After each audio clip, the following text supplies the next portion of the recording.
You have to win in Pittsburgh. I don't care what you do. Sean Silver, nerves of steel, and Pittsburgh are through to the conference semifinal. Conference title. Is that wait about to end for the Riverhounds? E-Trash. Yes! The Pittsburgh Kid gives Pittsburgh the lead in the Eastern Conference Final. Like this, for the first time ever, the Riverhounds Eastern Conference champion. E-Trash scores! 26 years! Pittsburgh Riverhounds 2025 USL Championship winners!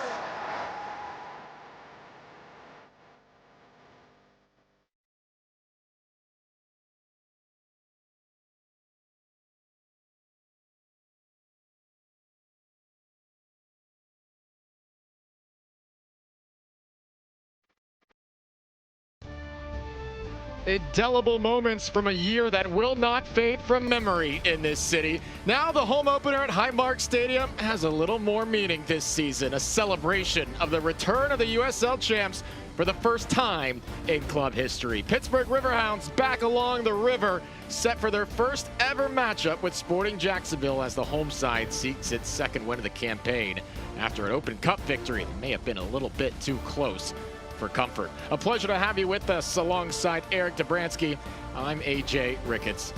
Meaningful moments right now for its club and its supporters, ready to see the unveiling of the banner, an anticipated and deserved unveiling to commemorate that 2025 championship team whose thrilling run through the playoffs captivated those around this organization.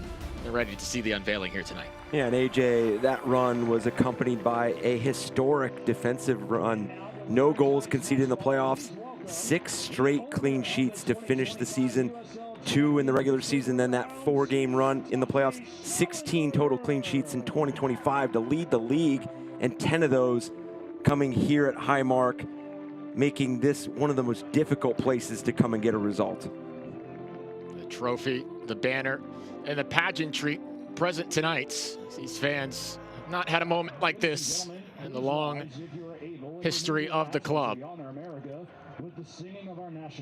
They are excited for their home opener here today. They hope it's the first of many more banners to come. And Eric, the pursuit of those gets quite the boost in the acquisition of a former star, Albert Dequa, back leading the way up front. You know, one of the most prolific scorers in the USL Championship. He is a powerful, instinctive central striker. He lives in those dangerous pockets of space, plays through contact, turns half chances into goals, but also values his role as a first defender, which is essential for this Pittsburgh side. Second stint with the Hounds after taking the Golden Boots 3 years ago. Last match for Jacksonville had the emotions all over the spectrum. Kieran Sadlier put Jacksonville up just 2 minutes into the match. He'd later score from the spot, but the defensive quality, Eric, not nearly enough in a 4-2 defeat. Yeah, AJ, a sparkling start for Sporting Jax, but a handful of plays and a difficult span in the second half came to define this result. They were unable to recapture that control that they had. Early season scenarios will be those learning experiences for this collective group to rebound from. Pittsburgh's home opener ahead. Hounds midfielder Robbie Mertz said it's like the first day of school. I'd agree, maybe even better. No classes tonight, only soccer ahead. Kickoff next.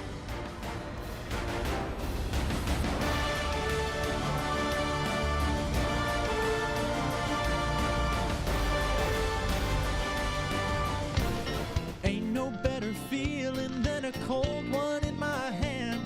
That's why I'll be keeping Iron City in my plans. Oh, everywhere I roam, I'll be thinking about my home. Sitting pouring on the iron right before I go to rest. And when I'm laying in my bed, there's only one thing in my head. Just an ice cold can of Pittsburgh, PA's best. Yeah, dawg, you know how we ride it. When we pull up, you know we slide it. Losing ain't an option, we surviving. And we gon' always run it back. What you know 26 years! Pittsburgh Riverhounds! What you going through about it? USL Championship winners! Losing ain't an option. Losing ain't an option. Our blueprint at 84 Lumber started with the simplest of ideas: hire good people, provide excellent service, add value. From that foundation, we created our structure and shaped an industry. We build projects, homes, dreams, neighborhoods. We build careers, lives, futures. We build success. 84 Lumber. It's Best Awning and Shade Company's 50/50 awnings and shade sale. Pay as low as $50 a month and get up to 50% off for your awning or shade. Plus, get 0% up to 84 months. You need shade? We got you covered. We give the best discounts, lowest payments, and 0% financing for deck and patio awnings, porch and garage screens, window and door awnings, and over 150 colors. For your home or business, we got you covered. Pay as low as $50 a month. Call 1-800-292-5594 or visit bestawningendshade.com. A beautiful evening in Steel City for Pittsburgh Riverhounds and Sporting Jacksonville this evening as they make their way out onto the pitch. Let's take a look at tonight's starting lineups, brought to you by IC Lights. Brewed for victory. Pittsburgh with Dequa up front. Bassett and all have been productive up front as well. When you're a ball-dominant side such as the Riverhounds, decision-making, execution, bravery, and moments to play forward are at the forefront. Danny Griffin, Bradley Sample, they'll lead that initiative, but also look for that increased role from Beto Idrac as a two-way threat. This is a team that will play with urgency and want a proper start to this match tonight. Pittsburgh led by head coach Rob Vinson out in a 3-4-2-1. Sporting Jackson a 4-5-1 under headman Liam Fox. Emil Jaskalainen, 7th pick of the 2025 MLS Super Draft. He had a really nice season in Next Pro, and now he's made the transition to USL. Yeah, leading this line, he has to be that sustained threat that keeps Pittsburgh honest with how many numbers they're able to throw at in the attack. Rossiter, Soto will be impact how this team is structured and connecting those lines. This is going to be a collective performance for Sporting Jacks. Jaskalainen last season for City 2, 7 goals and 8 assists in 28 appearances, hoping for a productive campaign for the Englishmen up front. They're ready at Highmark Stadium. Home opener, this beautiful facility. Sporting Jacksonville searching for its first win in club history. Tough day Wednesday against Miami, but plenty of positive signs on the offensive side of things, but a bit too leaky defensively. They'll hope to make those adjustments here today against the Pittsburgh side. You'd have to figure is ready for a nice day of possession and playing with plenty of intensity in front of their home supporters. Yeah, and that balance in both boxes for Sporting Jacksonville is something that you would expect from an expansion side, because you're starting to build that identity, you're starting to build that sustainability, that consistency game in, game out, and then you don't even just look from game in, game out, you also look at just a 90-minute performance, and that's what they're looking for. Liam Fox, his coaching staff, this group, how do they look in and out of possession? This is a group that wants to be very aggressive on the ball and risk the numbers going forward, but that also puts a lot of emphasis on what your role is as a first defender when you do get dispossessed. And I think that's where their identity and those roles are starting to find some clarity. Back four will have its work cut out for them today with the prolific nature of Albert Dequa. Back in his second stint, spent 2020 or 2023 with the club. Was with Rhode Island last year.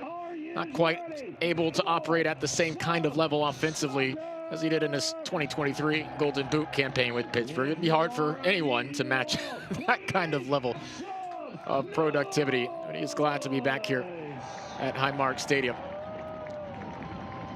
hoping for similar exploits moving forward.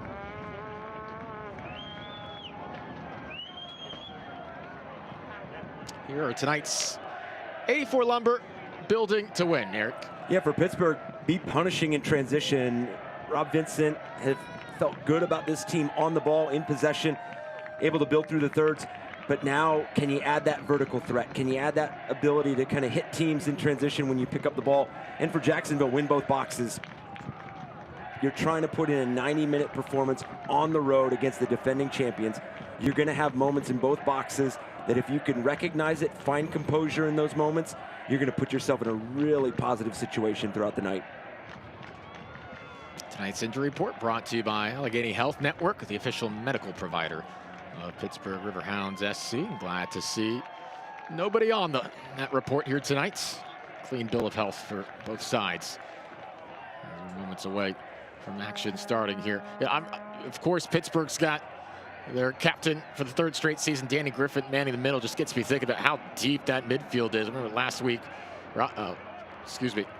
Max Vieira, the Georgetown product, getting the start. He'll come off the bench today, as well as Robbie Mertz. But so much talent, depth, and experience in that midfield that Sporting JAX will have to work against here. Yeah, the versatility within this Pittsburgh Riverhounds side. You see Sam Bassett now as one of those forwards playing off of Albert Dequa. I think a lot of this as well is going to be about 2nd and 3rd actions. Can you pick up possession in those moments? And then that's where you set the temperature of this game.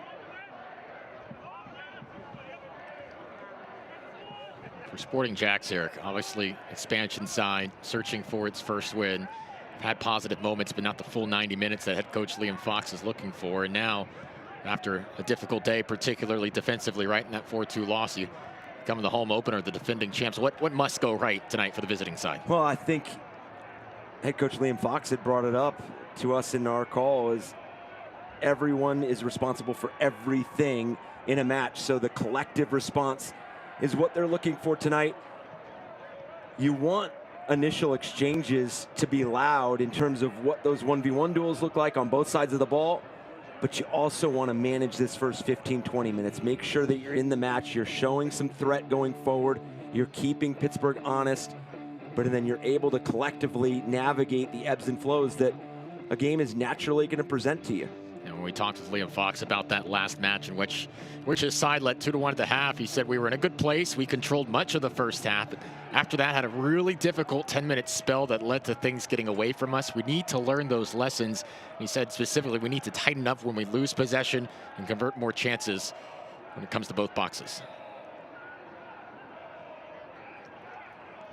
There's a look at coach there who's really excited for this opportunity. Said it's the kind of thing to build something from scratch that he couldn't do back home in the UK. And also made it clear that although they're going on the road, they're playing the defending champ, it does not change their principles of play, their game model, the way that they're going to attack. He accepts the risk with the attacking style. It's just about fine-tuning the areas in which see them find production in both boxes. So for his group, just continue to stack performances, kind of look at segments within their first couple matches and try to put together a final product and a complete performance. Nice little flick on from Rafferty Petter, but that went across the sideline. Liam Fox said, I've enjoyed the building process, and he knows what this point of the season can entail. So nobody said this would be easy. We can either get frustrated or look for the small wins every day, and that's what will lead us to where we want to be. I think a small win last week was scoring in the 2nd minute. Didn't quite replicate that here, but wants to put up a similar offensive effort through the first 45. And with that offensive ambition, to your point, you look no further than the team that you're playing tonight, the Pittsburgh Riverhounds. I mean, the pure definition of defense wins championships. They were so difficult to break down. And Liam Fox had made it clear in our call that his team needs to be more challenging in those moments. They can't just be played through when they get dispossessed. You've got to make sure that defensively you're sound and giving yourself an opportunity to then capitalize in the attacking box. Get themselves on an early free kick here. Looping 10 yards out. It takes a deflection towards the box. It's a necessary intervention. Campuzano stepping in front. That was right alongside the left post. Some encouraging moments early off the set piece for Jacksonville. They play it back to Christian Oliveras in goal today for the visiting side. And for Rob Vincent and his side, played midweek, obviously, same as Sporting JAX. They played Miami FC at home. Played an Open Cup match. They want to ramp up the urgency. They want to ramp up some of the decisions in possession. Thought they could have gone forward a number of times and added that vertical threat. Just unable to do so. Kind of recycled the ball a bit too much or just lacked some of that pace and tempo. He was fairly forthright after the game and with us in the conversation about that 2-1 win against Steel City. Said we're a million miles from where we need to be. Said there's a real lack of intensity out of the gate. We were too slow in possession, didn't move the ball quickly enough. He challenged his side even after that victory. As this is put into an interesting spot. Pittsburgh looking for a whistle, none given. Still a really good place here. Pittsburgh score! Riverhounds have liftoff at Highmark. Who else would it be? Dequa scores 1-0.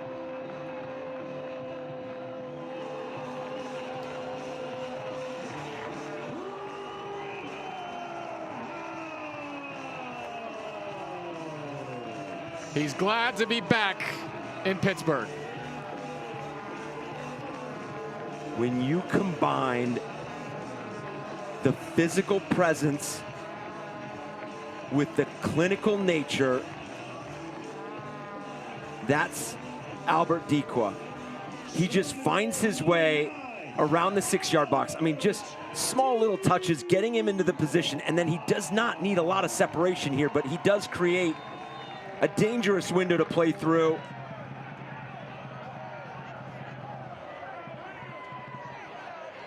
An exact start that Rob Vincent, the Pittsburgh Riverhounds, were looking for.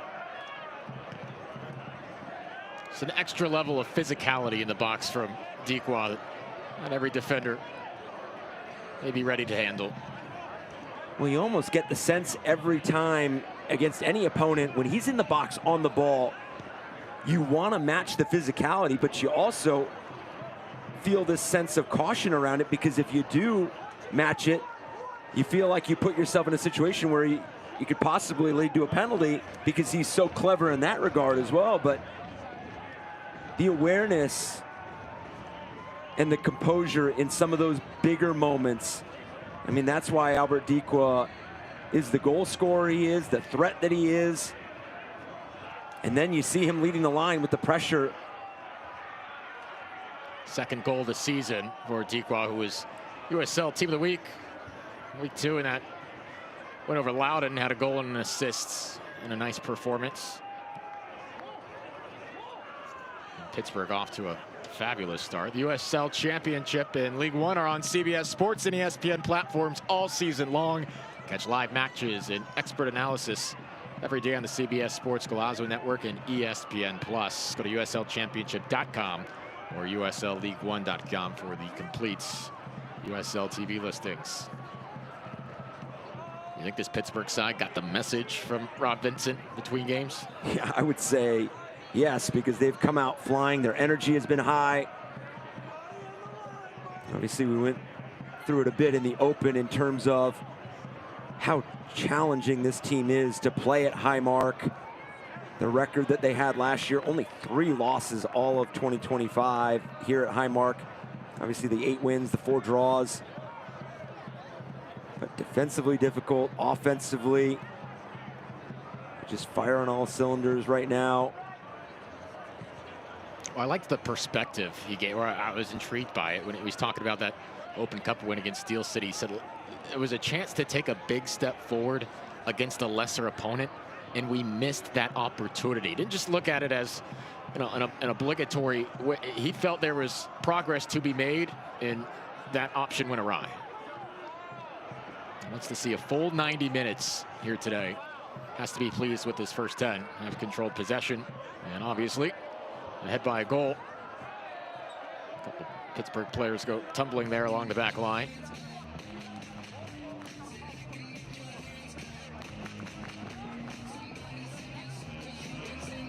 Souza, Diedrich, McCoy. Back 3 today. Yeah, Rob Vincent told us this week the focus is start fast, dictate tempo, play on the front foot, pin the opponent back. I'd put a lot of checks. Yeah. 11 minutes in.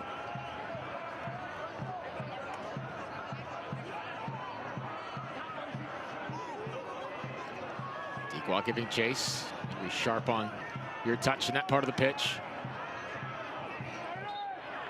Pittsburgh applying the pressure. Danny Griffin committing the foul, though. 3-year club captain. And to the point you were just making a few moments ago, it's so early in the season that you have the utmost respect for each opponent and what each match is going to present. But you also understand that it's about building your identity, making sure that you guys, that your team is progressing in the right manner. So that's where a lot of what we talked to Liam Fox about and Rob Vincent about was how they wanted to see their groups build into the season with this match, not necessarily how they saw this match playing out against each other as an opponent stylistically. Yeah.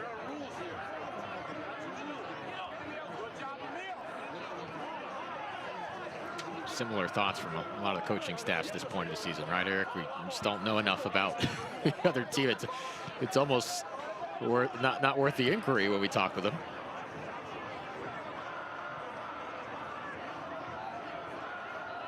Come late in the season and postseason, the opponent scout will be prevalent. Played forward to Dequoy here into space. Griffin to the outside. Pittsburgh on the move. Sample trying to play forward to that too. It's a Sample here, excuse me.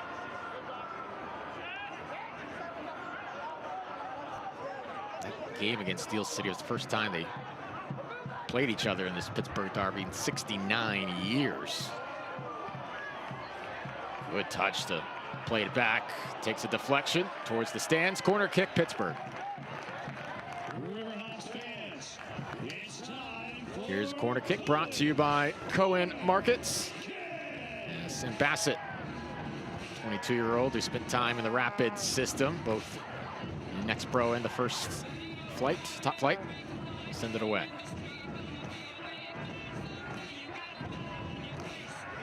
Goal to his name on the young season. Champions Cup experience as well. 14th minute here, 1-0. Pittsburgh off to a roaring start. Towards the back post, headed down. Just wide of the post. Excellent set piece. Didn't miss by much. Traore needs a moment.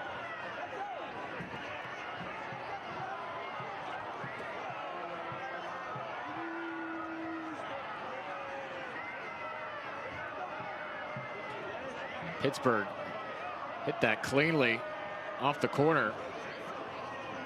Just a foot wide as it came ricocheting right back.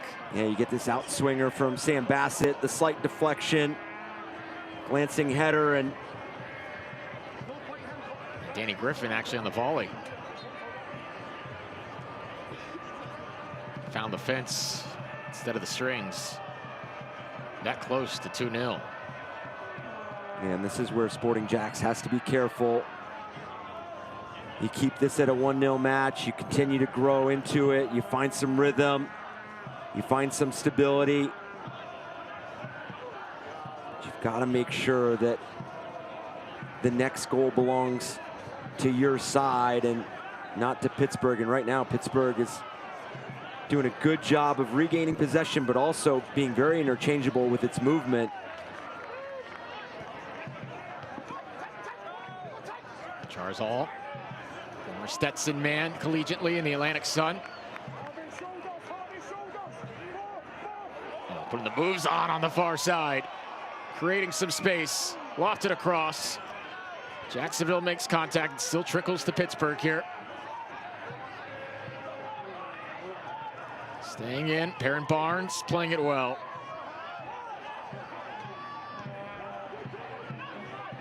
Here's All. Barnes is never afraid to play forward as a winger. Right now, the movement from Pittsburgh is just dynamic.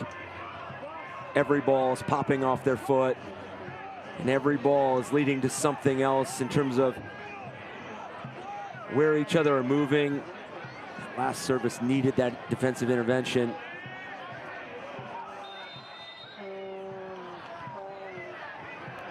This is going the other way here to Jacksonville. Watch the USL Championship in Spanish on Tudian, the nation's leading Spanish language sports network.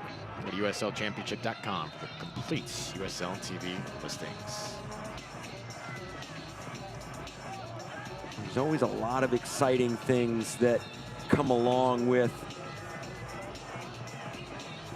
inaugural seasons and first seasons for Sporting JAX. First brace, we had mentioned midweek. Sadlier, and then the point at Rhode Island. And I think what Liam Fox and his group are, that's still going to be eluding them, is that first clean sheet. Conceded a goal in all their regular season matches thus far. Well, the supporters behind Oliveras, they're happy to see their influence on that goal kick that went out of play. If you haven't been to Highmark Stadium, just what a venue. It's right along the river, the Pittsburgh skyline, the backdrop. The BBC journalist once, Eric Benjamin Zand, he called it the most beautiful stadium he'd ever seen. And you can certainly see why when you watch games here. This whipped inside. Watch out now. Another corner kick here for Pittsburgh. Beautiful ball in. Another Cohen corner kick upcoming. Well, right now, Pittsburgh is doing it with a lot of variety. They're doing it with wide play. They're getting into the final third with solid representation in good areas of the field.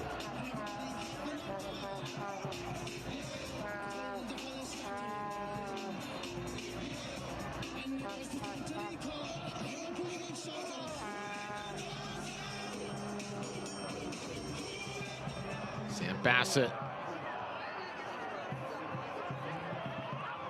Pittsburgh will recycle. To Dequa trying to time it up. Volleyed away. And Jacksonville successfully defends another set piece. And this is going to be something for Sporting JAX. How do you get Jaskalainen involved? How do you get Rossiter involved? Zeke Soto, the dynamic presence he is in midfield.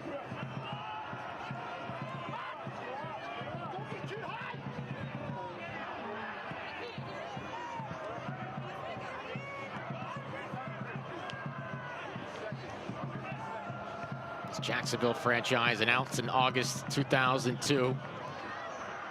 Venture capitalist Ricky Kaplan, Heisman Trophy winner Tim Tebow, part of that, and then Jaguars legend Fred Taylor later joining the ownership group. How about this nugget? Saw this in the Pittsburgh game notes this week. You go back to 2000. Both Pittsburgh and Jacksonville NFL teams were in the same division, right? The AFC Central. Fred Taylor, now Sporting JAX co-owner, then Jacksonville running back. He went for 234 yards against the Steelers, single game rushing record. So the current co-owner gave Pittsburgh all they could handle back in the day. He's hoping his club can put up similar offensive numbers. There's some thorough game notes. That's a deep pull from the Pittsburgh research department there.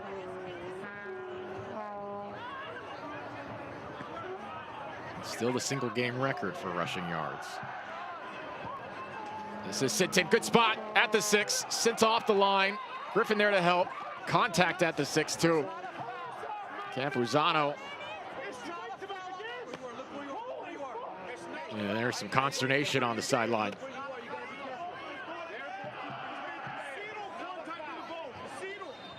And both these players looking to make a play on the ball. Curling delivery. And first contact made well before this coming together here.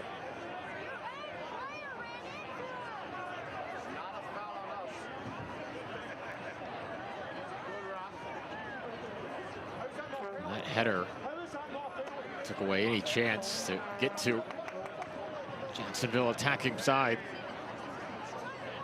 Nasty collision, certainly. You just hope that both players are able to continue. A lot of the times when you have contact like that, it is unexpected, so you're not completely bracing yourself, trying to make a play on that ball, and it's a difficult challenge. Liam Fox taking was an unfair one on his attacking player.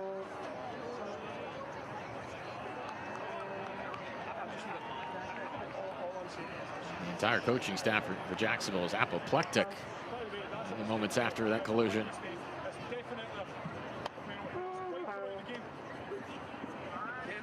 This may call Pittsburgh's backup keeper into the equation.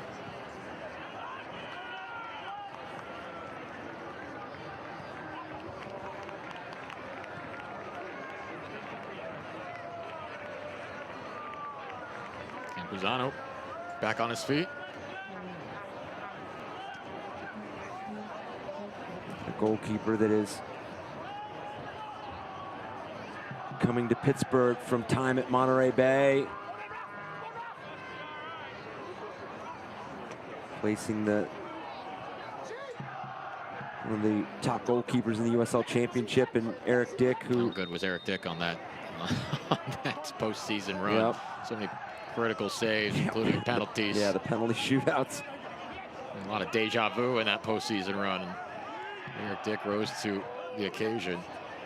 Campuzano led the league in saves, which is always one of those numbers where, yeah, it's impressive, but you probably don't want to be on the team where you have to lead the league in that department.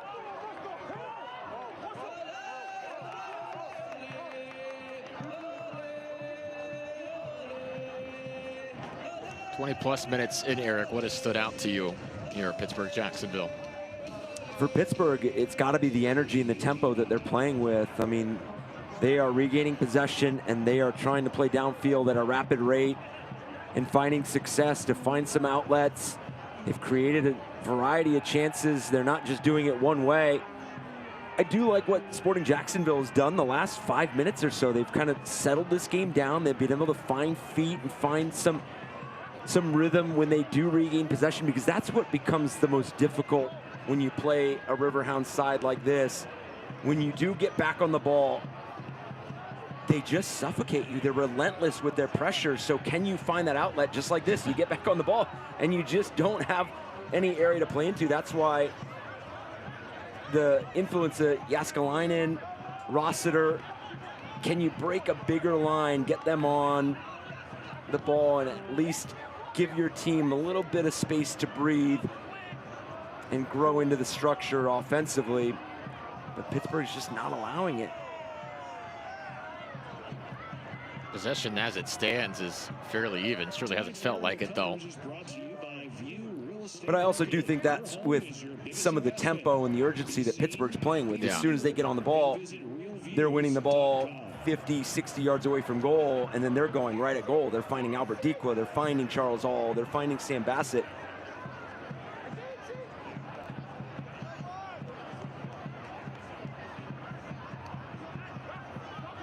I think Junior Etu is having a massive influence on the start of this match as well. Saw his 1v1 exploits in the half space about 10 minutes or so, and then you get the quality entry from him. And then Perrin Barnes, another player, has put some good pressure on Sporting Jacks as we see the foul on Pittsburgh now. Sam Bassett. And when you're putting as much pressure as Pittsburgh is, you're going to concede a foul in the attacking third every so often.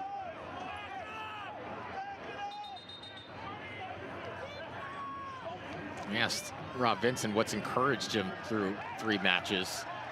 He didn't know we couldn't use this as an excuse. We won't, but we have played 3 teams that are at their home openers, so you get their best shot for the home opening, or also getting the target on the back, being the defending champs. So that's certainly added a new element to the equation. So there have been times the pressure on the ball has been good, a lot of times it hasn't, but he feels when they're energetic and go to their press, they're pretty good at turning teams over. That has played out through 25+ minutes tonight. Yeah, I know he said not using it as an excuse, but you're fighting on all fronts. It's a real thing. Yeah, you're opening everybody's season for their home openers, and you're the defending champion. And a lot of the players that you have on your roster are returners, and they're champions. So it's battling all of it. It's complacency, it's home openers, it's having that target on your back, and you open at Charleston Battery. I mean, I know it's a new look Charleston Battery, and one that dropped points on the road at Detroit City today, that 1-0 loss, but still a team that has every intention and every ambition to be towards the top of the East again this season. Go on the road, tough 2-1 loss, go on the road to Loudoun, respond, collect all 3 points, and then a revamped Tampa Bay Rowdies side. You're just a few moments away from redefining how that result could have played out, but the Rowdies go on and make the plays that were out there for them to make and pick up the 3-0 win. A lot of championship DNA does return. Pushing forward here after the giveaway. Look at this. Hello! Wow! What a strike! 2-0. Sam Bassett.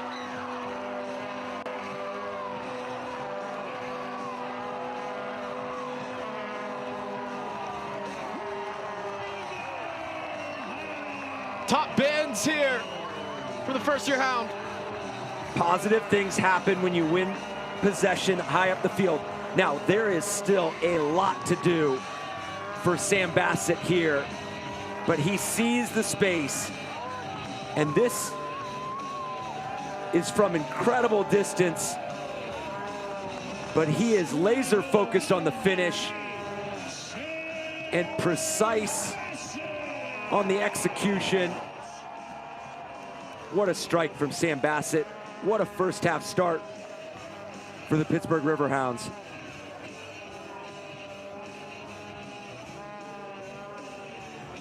Not much Oliveris could do in that moment. Quality of the highest order from Sam Bassett. As soon as you saw that ball leave his foot, you felt like if it was on frame, it was bound for the back of the net. And to your point, there was nothing for Oliveris to do.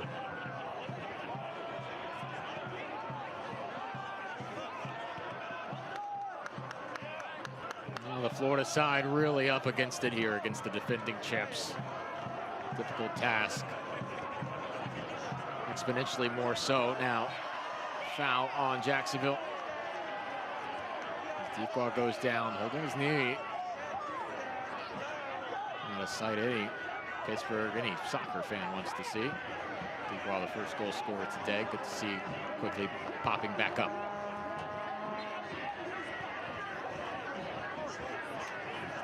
And just as we were talking about Rob Vincent and kind of the start to the season that they've had in 2026, being on the road for the first 3. For Liam Fox and his group, I mean, you host Hartford Athletic, who is coming off of a resurgent 2025 season. You drop 3-0, obviously that's your opener. You're still learning a lot of things. You go on the road, you have a terrific response at Rhode Island. You concede, but you find the late equalizer. You see it out to pick up the first point in the organization's history. Then you host Miami FC. You play with the first lead that you have had all season. It just poses a lot of different questions. So you learn a lot about your group. You just continue to stack a lot of these learning experiences. As you see Rob Vincent from Pittsburgh looking on, has to be pleased with how his team has come out and responded from their midweek. We talked a lot about those positive signs, right? We talked with Liam, said you put up 13 shots against Hartford. You come from behind in that match against Rhode Island to take a point. And of course, the second-minute goal against Miami FC when it seemed like the identity of the club was in the right spot early from the start. It hasn't been maybe your typical cliche expansion side drubbings. But unfortunately, it's maybe trending in that direction right now as it stands. Plenty of time to go, though, but things will have to change here for Jacksonville. There hasn't been much signs of life offensively tonight. Aside for that one set piece that was driven towards the 6. Half an hour in now. And you could just see how uncomfortable they are building out of the back. It has not been precise or quality in terms of the way that they've been able to break the lines, but that's also something that's going to be built within their identity, so they're going to have to figure it out. And once they do, it's another turnover from Sporting JAX, and that's going to be something that they're going to want to make sure that they clean up as this match goes on, because it's just going to get a lot more difficult if Pittsburgh finds a third.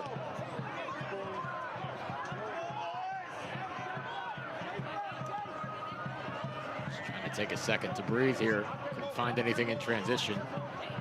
Traore is bringing it across midfield. Back to Oliveris.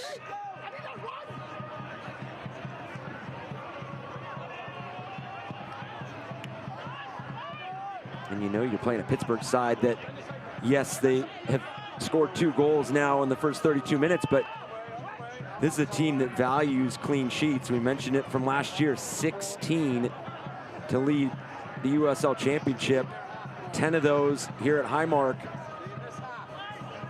They have not had a clean sheet thus far this season. Something here for Jacksonville, headed off the crossbar. That close to the opener for Jacksonville. Not to be.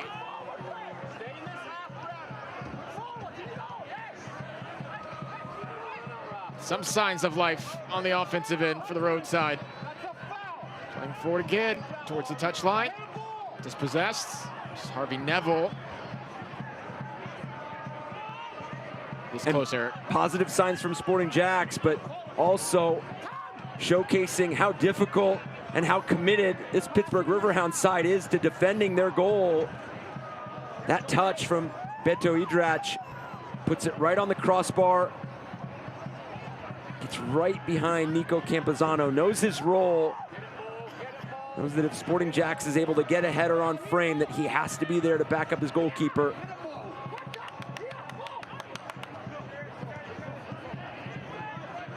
That is surely a goal without that touch. Now for Liam Fox and his group, you create that opportunity. Now go after it. You talk about momentum, you talk about the ebbs and flows of a match, the energy that a game can present to you. Now have this lead into another good ball here, have this lead into some sustained pressure. Escalainen calling for it. They played into him, off his chest. Better plays back to Neville. Neville making a run to the line. Looks as if he's earned a corner. He has not. All right, get ready, Pittsburgh. The Riverhounds are back at Highmark Stadium on Saturday, April 18th at 7 p.m. to take on Detroit City FC. Big Eastern Conference battle on $1 IC Light Night. Grab your crew, enjoy a great night on the South Shore, and cheer on the Hounds under the lights. Tickets are on sale now at riverhounds.com/tickets or by scanning the QR code on the screen. Don't miss Riverhounds versus Detroit City FC Saturday, April 18th at 7 p.m. Pittsburgh's now scored 3 first-half goals in 4 matches. Only Hartford Athletic and Lewis City have scored more in the championship this season. And conversely, Sporting JAX have now conceded 4 first-half goals in 4 games, and only Miami have conceded more in that department this year. Tale of 2 clubs from that perspective as it stands. Long down the field, Escalainen was offside. Had to hold his run on the flick on. Zeke Soto across the battery previously. US Youth International try to get it to him. Just 19 years old, Soto. And Sporting JAX showing what they can do when they're able to break lines beyond the half turn. Good tackle there. Dequal went down. The sequence continues with Griffin picked up possession. That too, look at a run forward. Has some space to work with. That too, deflected off the line. It appeared as it went over for a corner first. Pittsburgh will have another corner kick brought to you by Cohen Markets. We'll see Sam Bassett go over to the corner. Good run from Junior Etu, but it starts with terrific defensive tackle at midfield that gets them back on the ball. Referee, let's play continue, and Pittsburgh's looked threatening on these set pieces, these corners, and credit to Sam Bassett. He's had the outswingers from the opposite side, and he's had his quality in swingers. They've asked a lot of questions.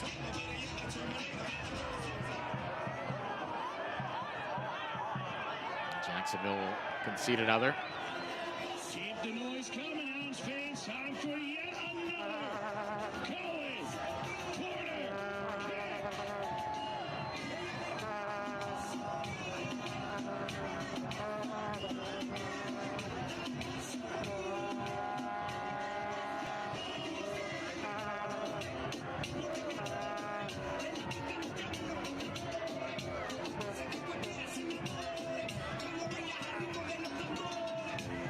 Bassett again from the opposite time. Outswinger. Headed back. Griffin surveys. He's got Petter on his tail. Perrin Barnes. In his pro career with Huntsville 3 years ago. Morris scoops it up.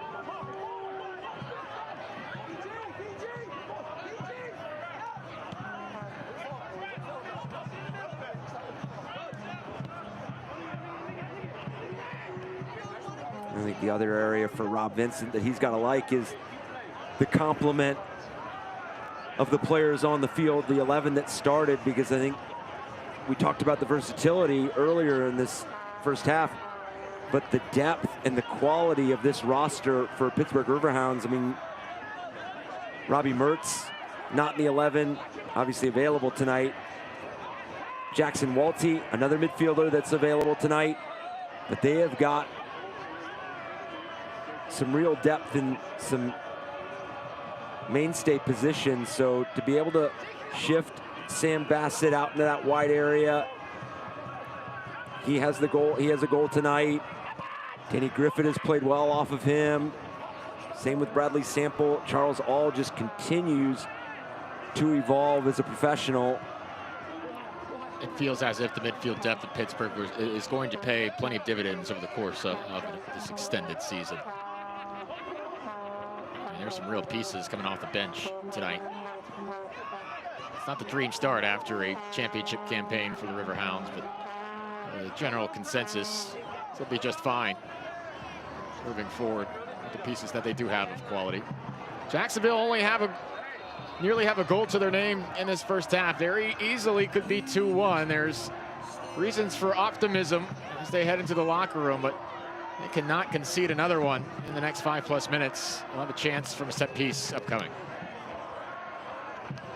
So important to get quality delivery here, get good runs. If you need blockers, create space.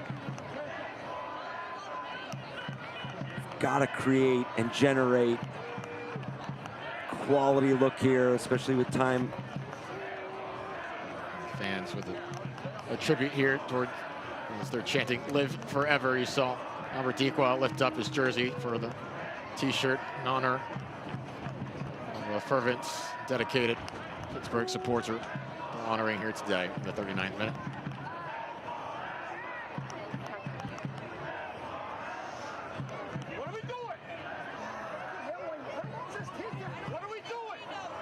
Jostling in the box here before this set piece gets off. Good driven ball headed over the crossbar. Couldn't quite strike it clean. Escalainen into the area. Good delivery. Unfortunately, you just get into an area where Escalainen has to be drifting away from goal, so he's just not able to get proper footing to direct this on frame. But still, positives as we conclude this first half from Sporting JAX. The issue is those positives have not resulted into cutting into this lead.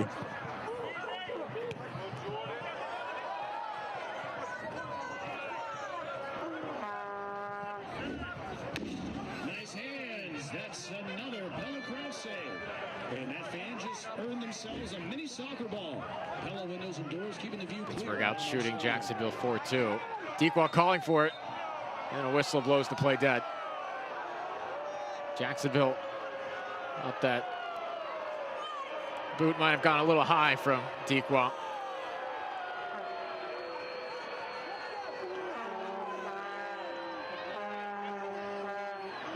Another look here. He was issued a yellow for it, and certainly some contact there with Jordan Rossiter, the former Liverpool and Rangers man.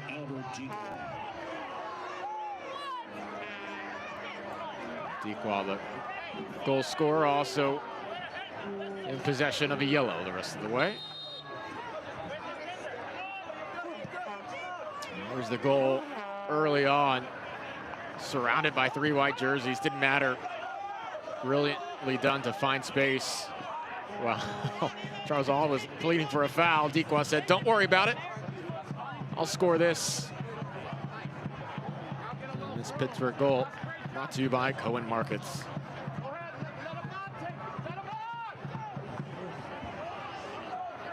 Albert Dequan scoring goals in Pittsburgh. It just feels right. Yeah, it just fits. And when you already have the resume of Albert Dequan, you're already going to command that kind of attention. And then when you score in the 7th minute, and everybody's going to be defending and walking on eggshells because you just don't want to get him going. You got to make sure that you've got good initial pressure, but also good support, and then all of that is starting to shift focus away from some of the runners around him. And then the Sam Bassett goal, that is just high quality strike from distance.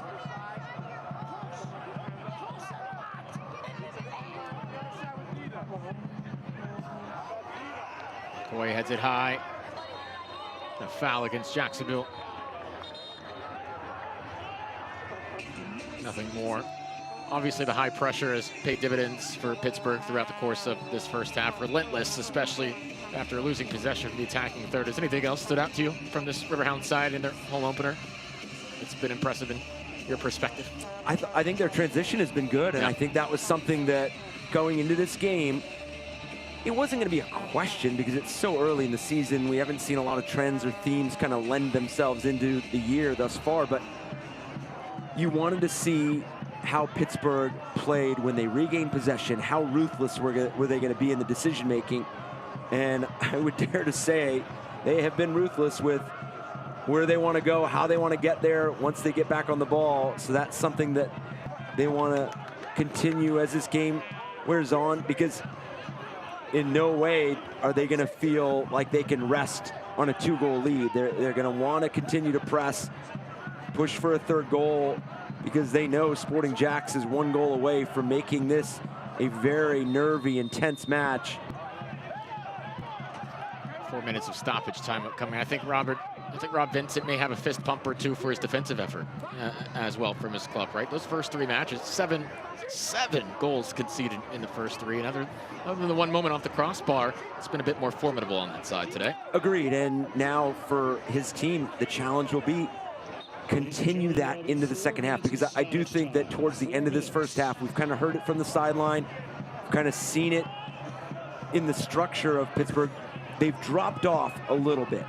Can they start to initiate the press a little higher up the field, do what they were doing earlier in the first half, suffocate Sporting JAX where they can't even complete a pass into the middle third? They've laid off a little bit. Now, a lot of that is playing with a 2-goal lead and picking and choosing some of the moments that you do kind of collectively climb the field. But they've done a good job of getting compact, staying compact, not getting disconnected.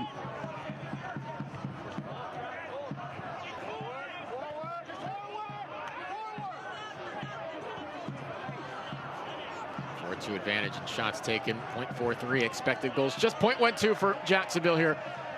Riverhounds searching for more at the end of the first half. Some clever moves. Played central. Perrin Barnes giving chase. It's flicked high and away. Charles All receives a shove along the sideline.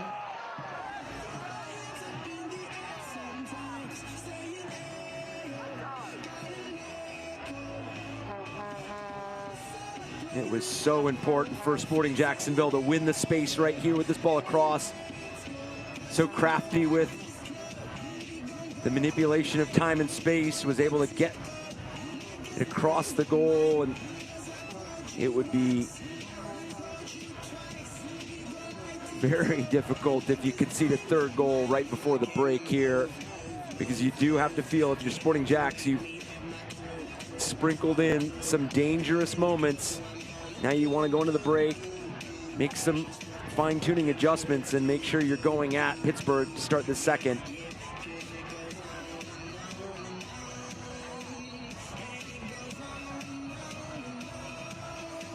Bassett has been the man to take the set pieces for Pittsburgh. Goal against Loudon, a goal tonight. That one driven low, no chance for any teammate to deal with it.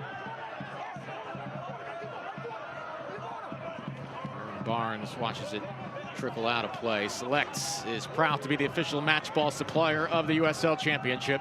From the grassroots to the pros, Select is there every step of the way. Visit us.select-sport.com for the latest Select products, specials, and more. Select, the player's choice. Just over a minute left here in stoppage time of the first half. Highmark Stadium, 2026 home opener. Pittsburgh haven't quite been at the same quality as their postseason championship run of last year, particularly defensively. And it's been better here in the friendly confines of Highmark.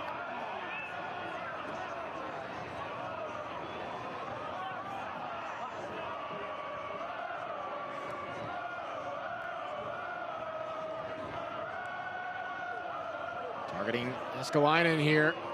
A couple of touches to keep it going. Better played defensively by McCoy. Escalainen remains on the pitch for the moment being.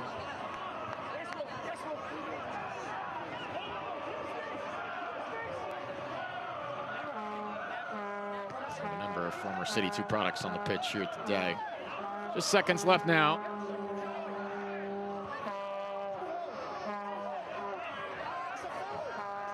Out of the reach of Neville. And that will do it for the first half. A positive one for the Pittsburgh Riverhounds. After a victory earlier in the week in the US Open Cup that still was disconcerting in many regards by the time full-time came around. Much more encouraging first 45 plus here at Highmark in their home opener. Yeah, for Rob Vincent's group, it's continuing to use that defensive posture to dictate the tempo and the energy going forward, and that chance creation. And for Sporting Jackson and Liam Fox's group, composure and quality when they're accessing that first ball. You saw hints of it when they were able to generate some quality looks. It's when they can find that first outlet, they become very dangerous.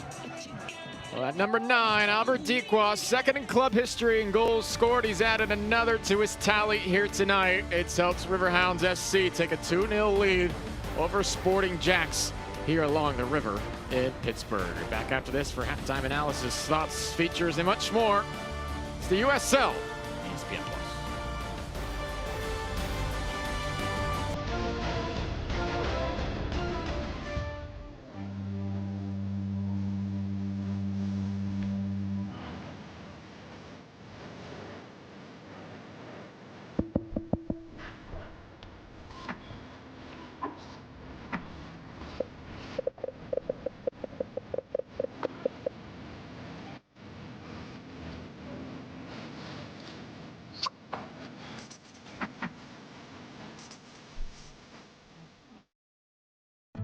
Here in Pittsburgh, strength, pride, and teamwork matter, just like at Home Genius Exteriors, a top-rated roofing, siding, windows, and doors contractor. Call now and get 50% off roofing materials, plus no payments till 2027, and we're proud to offer an extra 10% military discount. Schedule your free, no-obligation home inspection today. Call 412-528-6526. Home Genius Exteriors, proud sponsor of your Pittsburgh Riverhounds.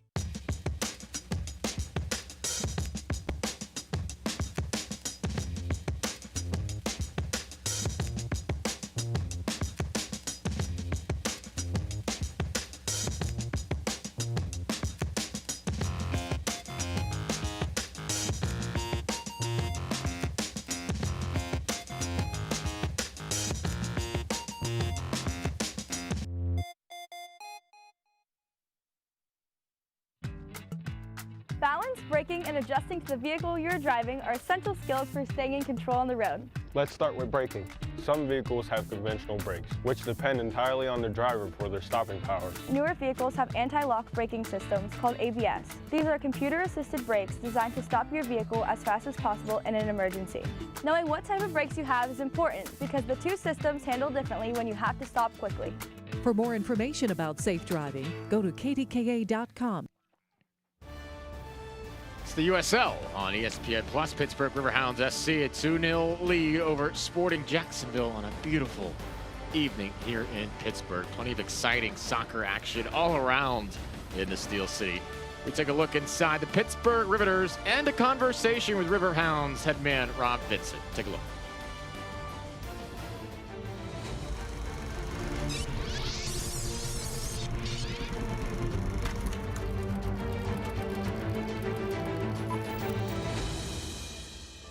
I found out about the team through Instagram, and I saw that they posted that they were making it. And I immediately actually texted Scott, and I said, you know, I think I want to be a part of this. I know it's been a while for me, but I'd like to give it a try.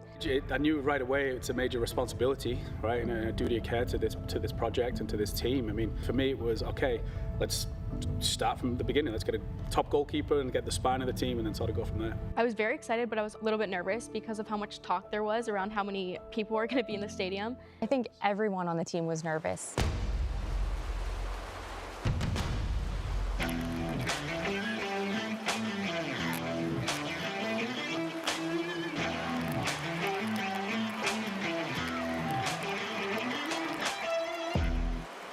I can't imagine what the ladies felt like down on the field. I think it just took us a minute to get into the game, which is always going to happen with the first game. So while you want to win right off the bat, we knew as a coaching staff that, listen, we just need a little bit of time. Once we could get the ball in the back of the net, we knew things would start flowing after that.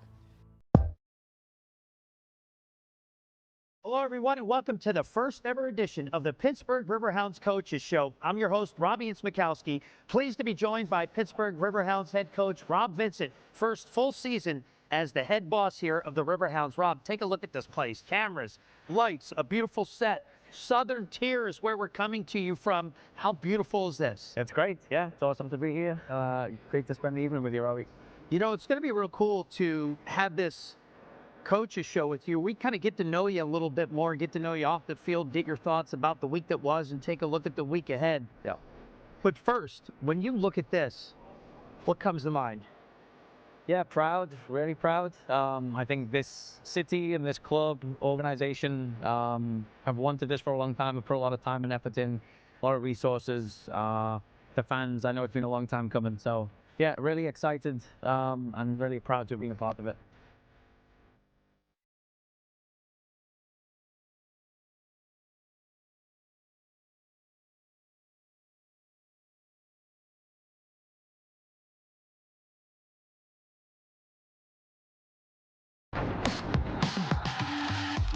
Day one, it's the season opener of the USL Championship. No time like the present for these teams to make a statement and begin the campaign on the right foot.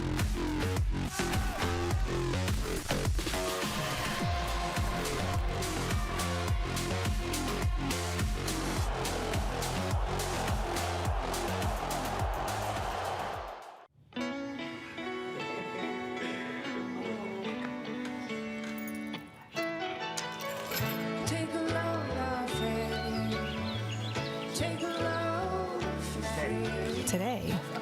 accomplished nothing.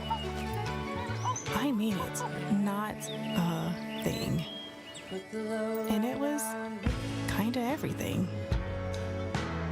This spring, stay 3 nights and get a $50 Best Western gift card.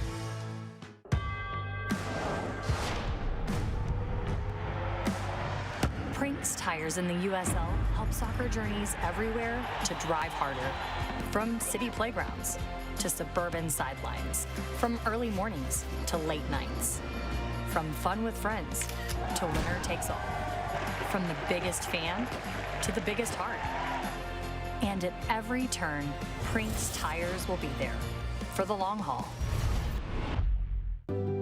Pain doesn't care who you are or why you hurt, but pain can be mastered if you know the way. Fight back with Tiger Balm's legendary herbal power. Trusted for over 100 years, our proven blend of camphor, menthol, and essential oils tames pain with the strength and speed of the tiger, so that you can rise above pain and get back to living. This is the way of the tiger. Yeah, dawg, you know how we ride it. When we pull up, you know we slide it. Losing ain't an option, we surviving. And we gon' always run it back. What you know 26 years! Pittsburgh Riverhounds! What you going through about it? USL Championship winners!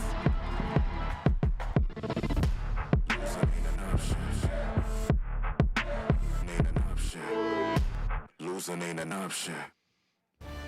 Halftime here in Pittsburgh. Riverhounds in their home opener with a 2-0 lead over Sporting JAX. They have controlled much of the proceedings here tonight.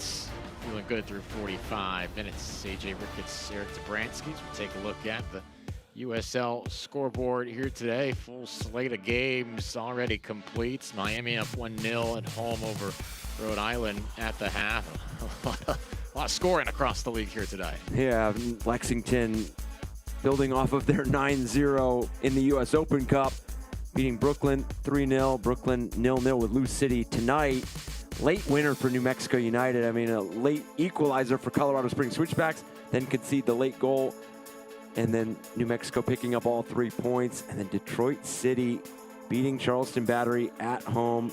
Miami FC looking to build that momentum off that midweek win at Sporting JAX with that 1-0 advantage over Rhode Island. Nice win for Detroit coming off the loss. Still plenty of action left to come here tonight and tomorrow. 8 Eastern tonight. See Tulsa, Phoenix Rising, Oakland Roots, Orange County. A couple more matchups later in the evening. What catches your eye here? Las Vegas Lights and Monterey Bay. Sebastian Leggett starting to grow into that 11 for Monterey Bay and Jordan Stewart's side. Las Vegas Lights starting to build a rhythm of their own.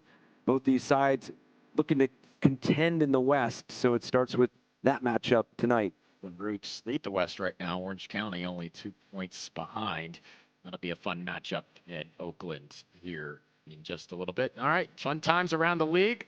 Let's toss to our halftime update now with Dan Lucas with more on the USL. It is halftime in the USL Championship. We hope you're enjoying your match so far. I'm Dan Lucas inside the USL studio with a look at some of the headlines from the week. Youth took center stage for the championship in round 1 of the US Open Cup. Phoenix Rising put 5 teenagers in the lineup and cruised to a 4-0 win over San Ramon FC. 4 of those 5 teenage players are academy products. And how about 16-year-old Tyson Espy? He scored the winning goal in a 1-0 Orange County victory over Colorado Springs. Espy is one of 5 players in the championship that have played matches for U.S. Youth National Team. Well, not to be outdone, we feature a veteran player, Tampa Bay Rowdies forward Russell Cicerone, who scored his 70th career goal in Week 3 against the Pittsburgh Riverhounds. Cicerone enters Week 4 11th all-time in USL Championship goals, and he's making his way up the all-time list in appearances with 234. Upcoming matches to watch in the championship. Saturday, April 4th, Louisville City hosting Charleston Battery. Saturday, April 18th, Charleston back on CBS SN hosting Tampa Bay Rowdies. And then the Prinks Tires USL Cup on April 25th. Hartford Athletic hosts rival Rhode Island on CBS SN. This is the USL halftime update. We're getting closer to the second half. Let's send you back to your match.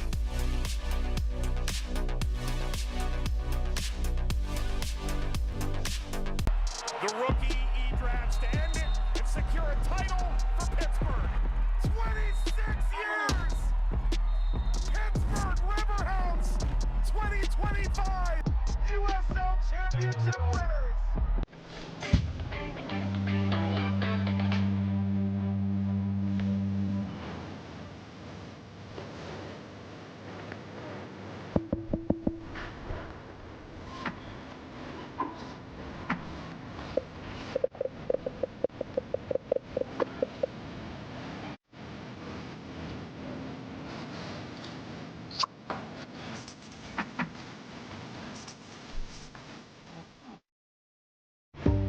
Our blueprint at 84 Lumber started with the simplest of ideas.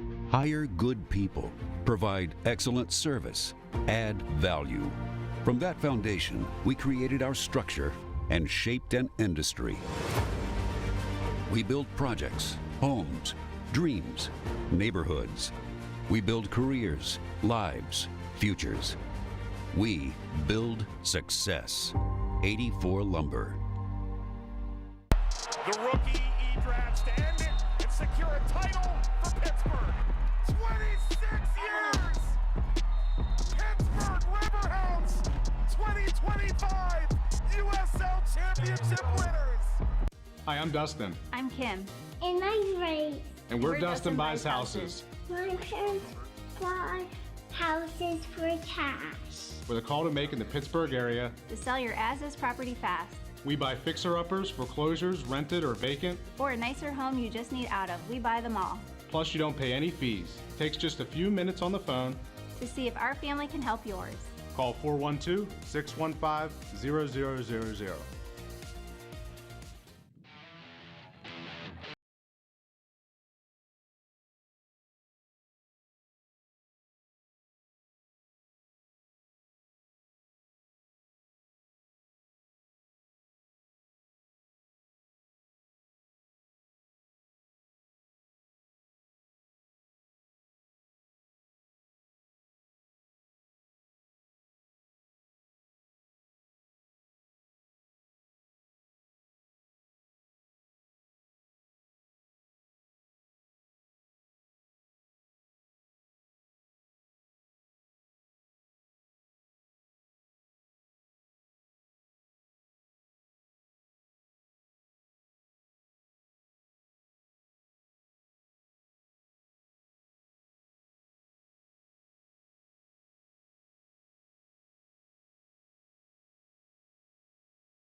Dratch, of course, indelible moments in that championship run.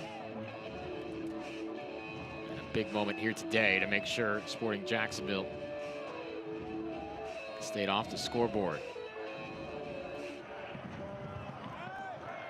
So we are set for second half action here. 2-0 Pittsburgh Riverhounds.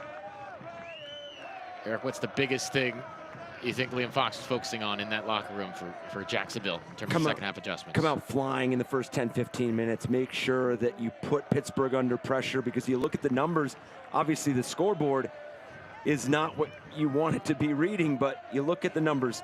3 shots for Sporting Jacks, 2 on target, 3 shots total inside the box. So they are getting inside the dangerous inside that dangerous area.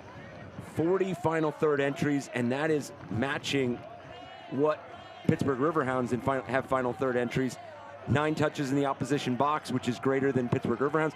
So the metrics are there for Liam Fox's group to say, hey, we're doing some good things, but now we need to reward ourselves in those moments and then upgrade in some of those situations where it is available, because you look at the clearance off the header off the line for Pittsburgh that goes off the crossbar.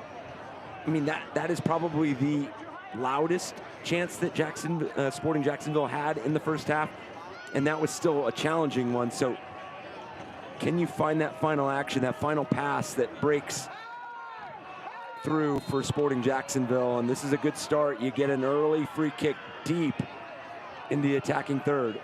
Jacksonville, again, at 70% of possession the final 15 minutes of that first half. One substitution at the half for JAX as Thomas Roberts will come in for Zeke Soto.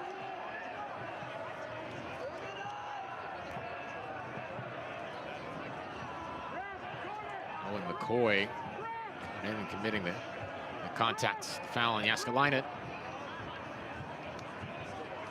Real interesting scenario here. This is the type of match Jacksonville wants to take advantage of their set pieces like this. Yeah, first task on this is you have to put it on frame. I know you want to be detailed in the finish and beat Nico Campuzano, but you have to at least test him at bare minimum. Thomas Roberts stands around the ball. Second game of the season. The midfielder who spent last season with North Carolina FC.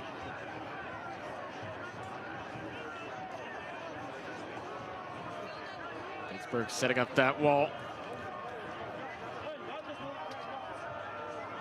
A couple yards beyond the 18 here.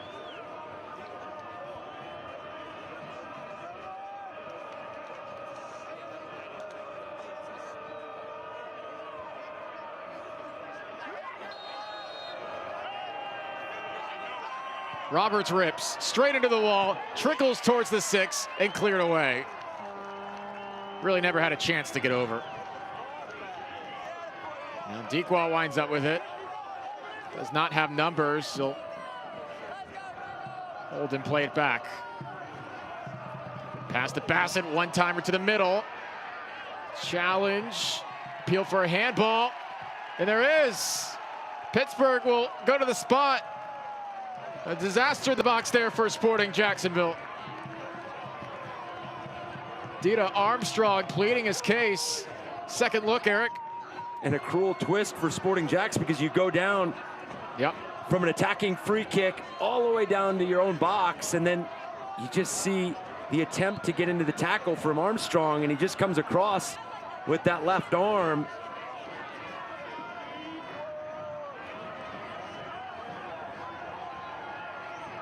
Unfortunate results of a challenge there for Armstrong.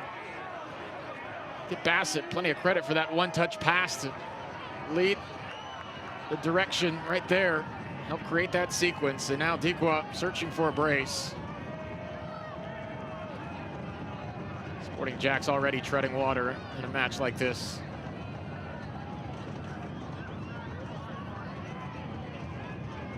Always never know, but it really feels like the way this match has proceeded, this could really put the nail in the coffin. Albert Dequa delivers. Oliveira's got a hand to it. It was not enough. 3-0 Pittsburgh.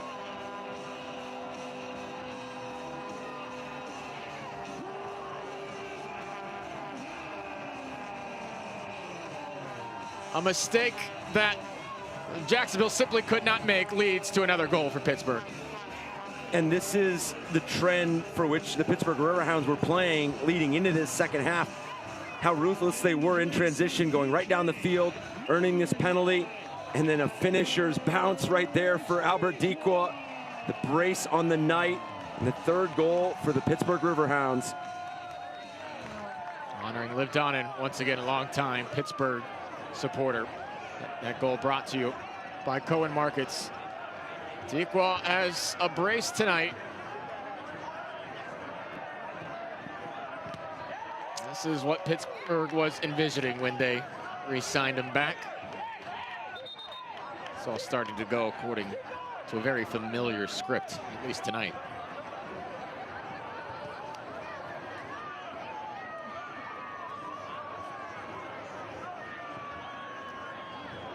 This is what Pittsburgh did so often to teams last year. And they hammer down for all 90 minutes, extend that lead. Jacksonville in a moment of transition. Tapped right, Armstrong. Didn't get an appropriate first touch that he needed. Jacksonville will reset. Ryan Edwards into the box. Oh, unsteady hands and then snaring it. So it's Campuzano. A little unsure, ultimately harmless. Maybe a tense moment for Rob Vincent on the sideline. Yeah, and for Pittsburgh, you're gonna get Sporting Jack's best shot every moment of this match. They are building into what they want to be a sustained identity, a sustained threat game in, game out. So they're not gonna let a score line deter them from growth and development. And we all know how frail this game can be. If you could pull one back in the next 10, 15 minutes, pull this back to within a 2-goal reach, and this game can get very delicate. So making sure that you're staying switched on, you're staying detailed with your defensive responsibilities, and what has gotten you to this 3-goal lead. A yellow card, Ahmad Alcock.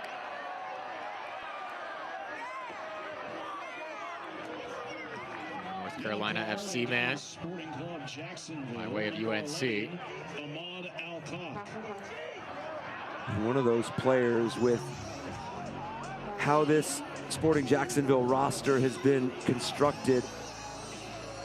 I mean, what a fantastic blend of youth players that are hungry to develop and hungry to start and catapult their career, but also the blend of experience within USL Championship, within the college ranks, and the pedigree that stands within their successes at that range. I mean, Traore, USL champion with Phoenix Rising.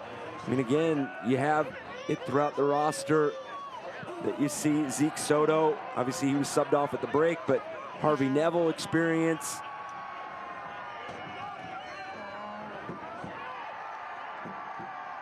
It's definitely a team that is going to navigate what this season throws at them, and are going to be able to take a lot of the learning lessons of it and apply them.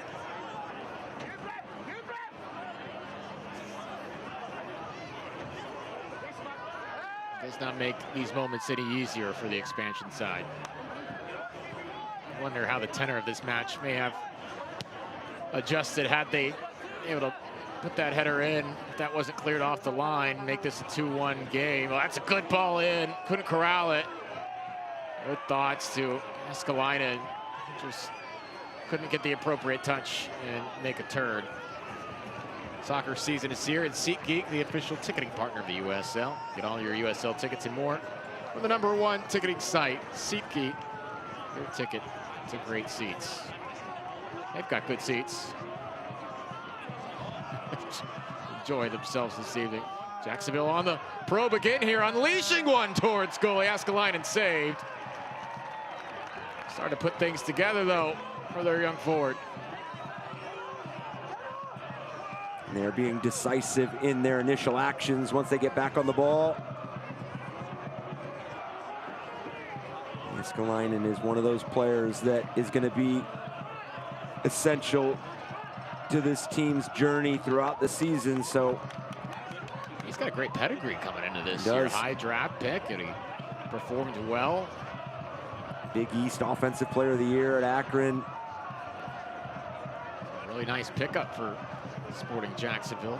It's over 60 goals in college. I mean, you don't do that by accident. You do that with positional play. You do that with instinct, quality.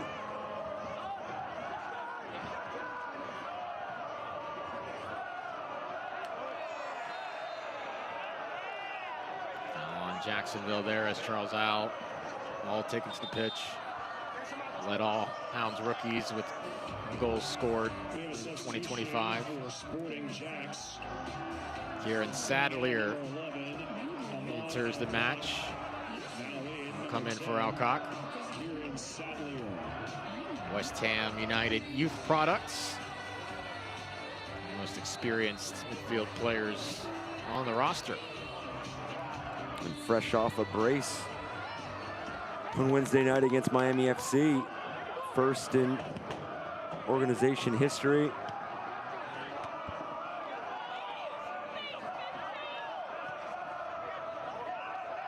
Scored in the second minute, scored later from the spot. 2 goals in the first half, by the way.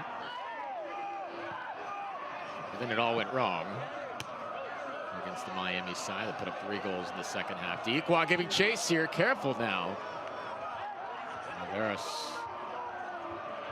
initiates back to midfield. Harvey Neville, son of Phil Neville. And Timbers head man. Neville's coming in from the next pro side. Neville, Phoenix rising after that. Explosive coming out of the back. Had that assist in Sadlier's first goal on Wednesday night. And that sequence that was that first goal is one of those moments that you look back on for Sporting JAX, and it's very translatable. You can repeat it, the movement, quality of touches, the decision making. Now, can you build off of it? Earn a corner here. Still plenty of time to put some pressure on the Pittsburgh Riverhounds.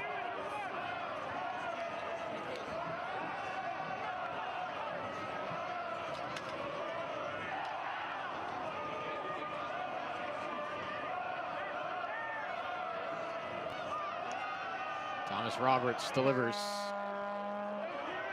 Set up for a nice volley here. Trickles across. Jacksonville have life after it's pinballed around it in. 3-1.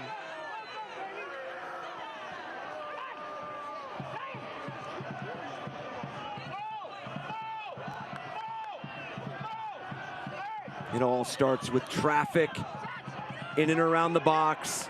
Then you get that first contact. Then it's game on. Traore, the last touch there. Does look like it. Good first post run. You can see Traore just staring that ball into the back of the goal. It was shot by Askelainen. No, excuse me, Rossiter, off the volley, and then deflecting off Traore. 3-1 here in the 59th.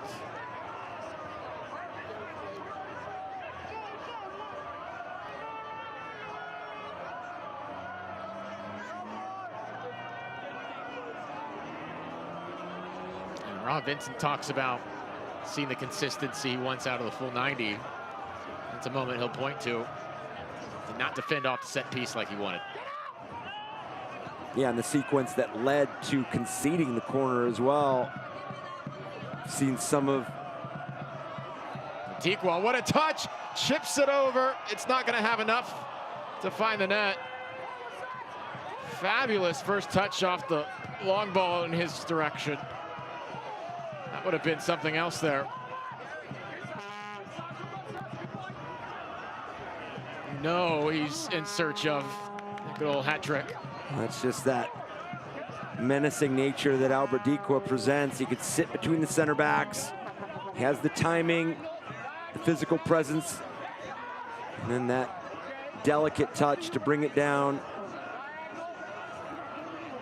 If Sporting JAX can continue this pressure, good ball floated in.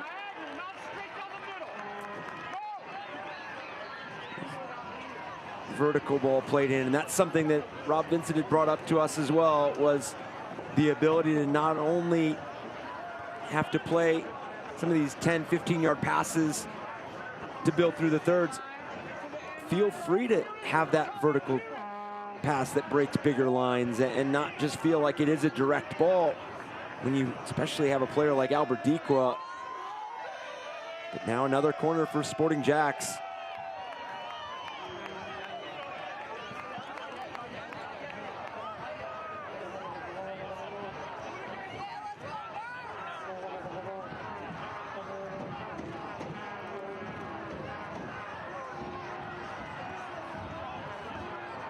Off a set piece, Jacksonville trying to find some joy here.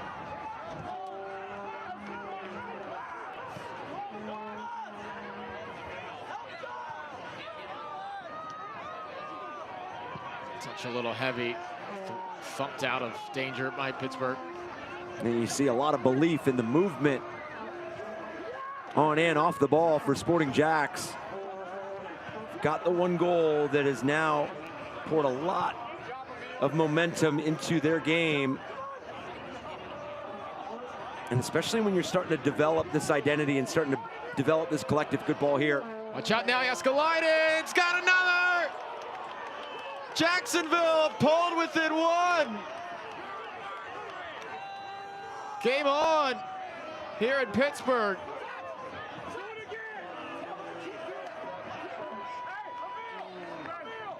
And this ball clipped in right into the space for Jääskeläinen to make his physical presence known, putting himself between the defender and the ball.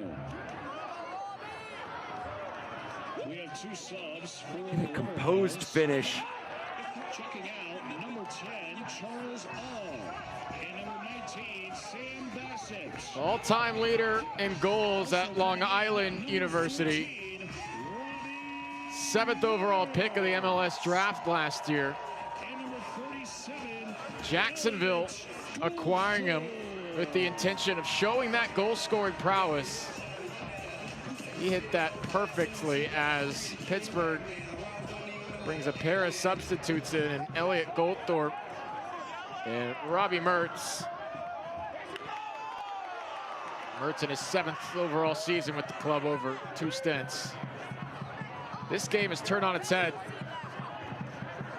It felt like it was all but over when Albert Dequap put in the 3rd goal from the spot. The entire tenor of this is in a different spot now. And I agree with you 100%, AJ, and it's fascinating because it almost felt like when it went 3-0, obviously you tend to trend on the momentum is with Pittsburgh Riverhounds, but it almost felt like Sporting Jacksonville just took a breath and said, hey, let's go out and just play. We're down 3-0. We might as well just throw collective numbers, try to get one back. And they have done just that, obviously, along with some of their movement and positional play that have made that come to fruition. But they have been electric since conceding that 3rd goal. You don't see a response like this unless you have a team that is bought in to Liam Fox.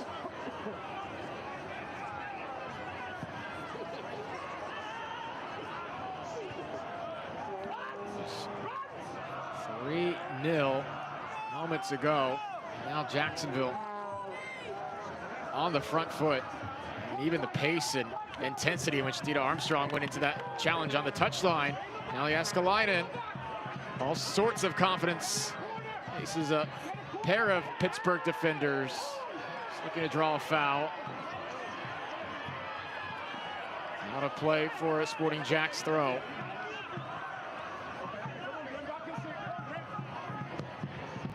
More eye-opening games right now in the USL.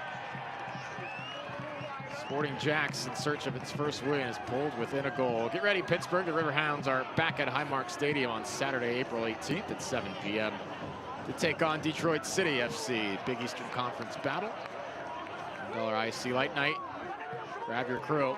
It's Pittsburgh pushing forward once more, and it's catching practice at the near post for Oliveras in the 66th minute. Cheer on the Hounds under the lights. Tickets on sale now at riverhounds.com/tickets or by scanning that QR code if you did on the screen. Opens Riverhounds, Detroit City, Saturday, April 18th. Foul there on Pittsburgh. Crowd not in agreement. Sumaoro needs a moment. 10 international caps. The Liberian national team, including World Cup qualifying 5 years ago. And it's Dollar Beer Night here at Highmark Stadium. Grab your tickets now at riverhounds.com/tickets or call 412-865-GOAL.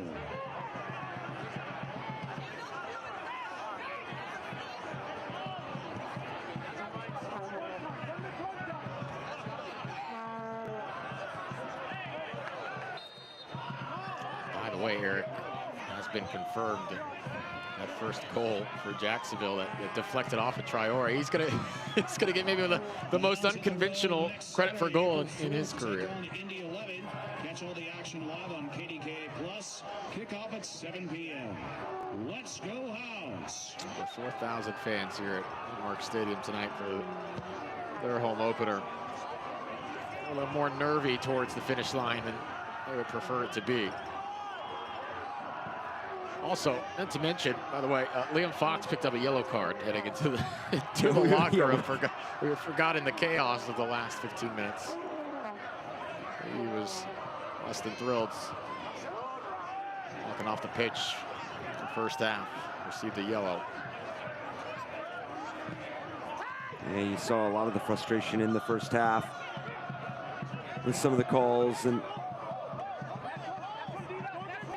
when you can go into the break, and obviously you don't script it where you want to get a yellow card, but you have that energy about you in terms of the details that go into this match, the officiating, the tenor of it being on the road, and then you go in and make the adjustments.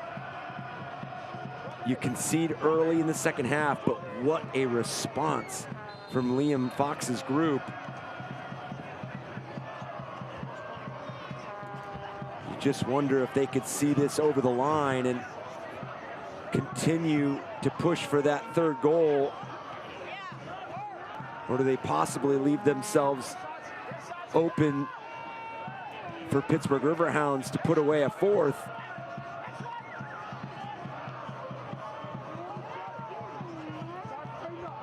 Fox has said he's enjoyed every part of this building process, having a blank canvas, something he wouldn't be able to have back home in the UK.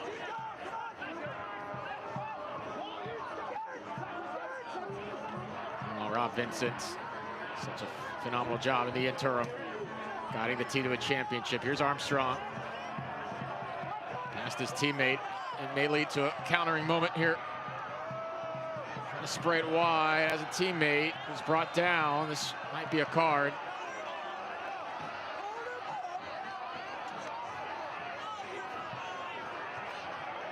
And this starts with Sporting Jacksonville misfiring in the final third. But this is also a testament to where we've seen Sporting Jacksonville grow into this match. A lot of the first half was played in their defensive half because of Pittsburgh Riverhounds able to turn them over defensively higher up the field.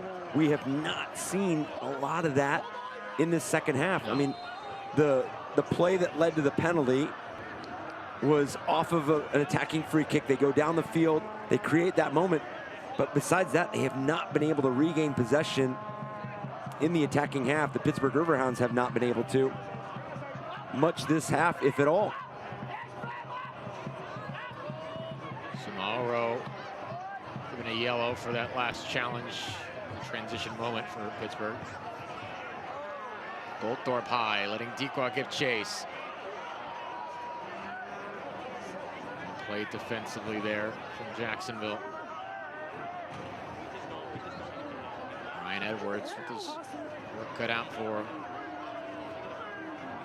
Neville.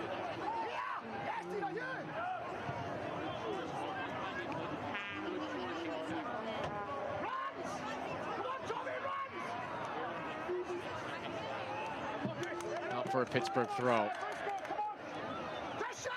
Can't watch the match? Turn on Sirius XM FC 157. North America's only 24/7 source for engaging soccer talk, including USL All Access on Tuesday nights. Plus your live matches from the USL, MLS, Premier League, and more. All on Sirius XM FC 157 and the new Sirius XM app. Yeah, great coverage from Mike Watts, Devin Kerr. They had Mac Hemi, head coach of Lexington SC, on this week. His team picked up a 3-0 result on Wednesday. Travel to San Antonio tomorrow. Continue to see how that Lexington side grows into the season. Italian restaurant in Pittsburgh by the Pittsburgh City Paper and Pittsburgh Magazine. D'Anoi's Eatery is a family-owned and operated Italian restaurant that specializes in homemade pasta, pastries, bread, sandwiches, and more. Visit D'Anoi's Eatery at 26th Street and Penn Ave.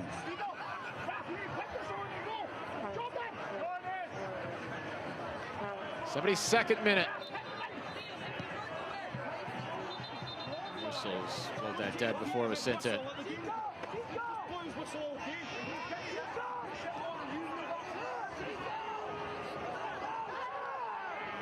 Got to imagine that Jääskeläinen is going to be either the initial target or the target off of first contact. He's done a good job of working off of Sadlier since he has come on.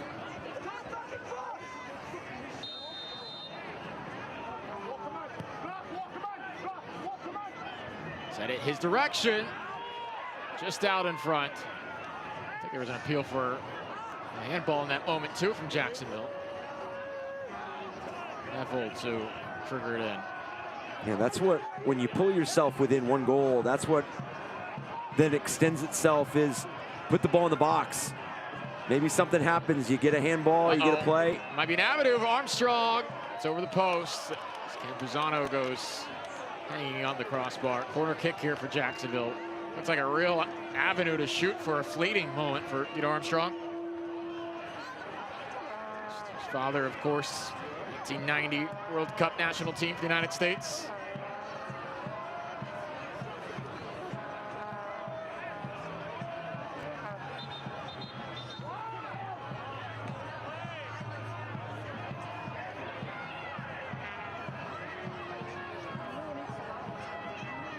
And some more conversations here.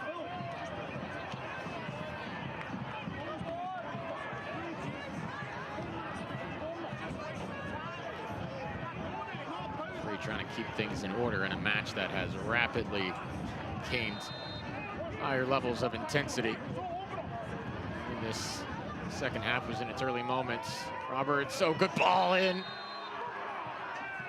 But it is going the other way to Pittsburgh. Foul against this Jacksonville side. And you know when those discussions with the referee are happening before the delivery, that all eyes are on you. Gotta make sure that you're cleaning your approach, and it's gonna be an area for Sporting Jacksonville as you see this game wear on. Can they continue to earn some of these free kicks, some of these dead ball restarts?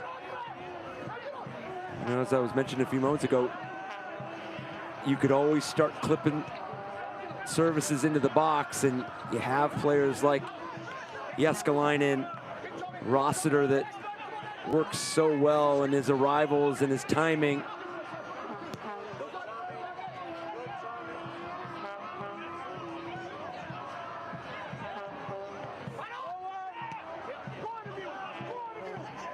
Just hunting one more opportunity, perhaps. Still a good amount of time to work with. It's Jääskeläinen's physicality that's starting to stand out here later in the second half, much like Dikwas did early in this match. Saw the way he just earned possession a moment ago. Neville cuts inside. Neville sends it across. Well, too much pace on this one. Never had a chance for a teammate.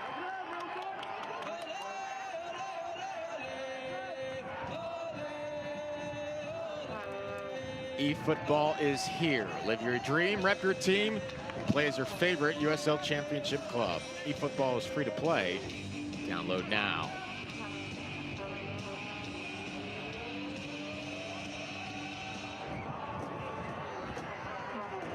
This would be undoubtedly one of the storylines of the week if Jacksonville can find a way to put one more in the net.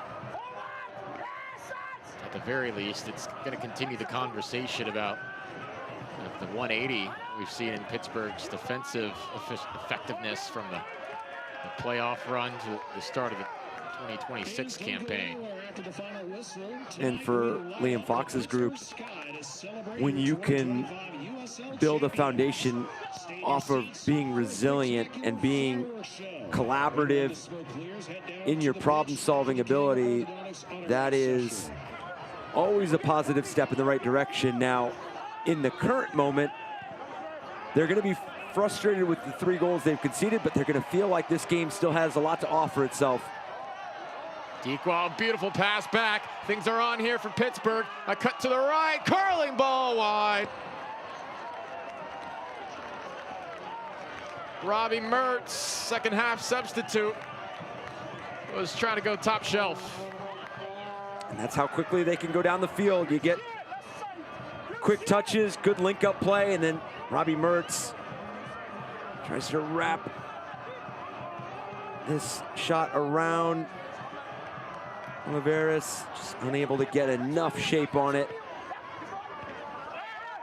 Pittsburgh native who had the goal in the conference final to send Pittsburgh through.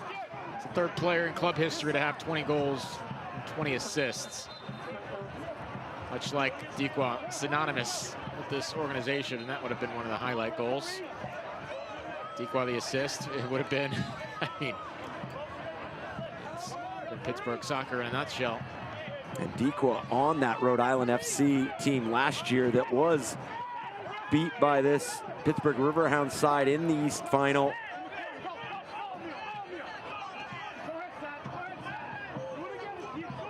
Nine goals through 4 matches, 10 if you include the U.S. Open Cup conceded by Pittsburgh. So what have you seen defensively? How much does it cause for concern in the first part of the season? I mean, I think for Rob Vincent and his team, I don't want to say an alarming concern, but it is a team that has put a lot of value and has put a lot of their identity in valuing what they are off the ball. So it's something that they're going to want to fine-tune, but they also are a team that is starting to find a different rhythm offensively, and that's just going to take some time.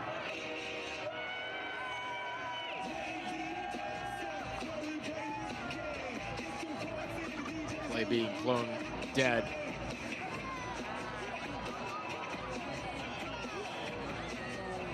That's Traore. Went down in the collision there with Goldthorpe. It's his ankle rolled over. Back of his foot. He'll limp off a little bit now.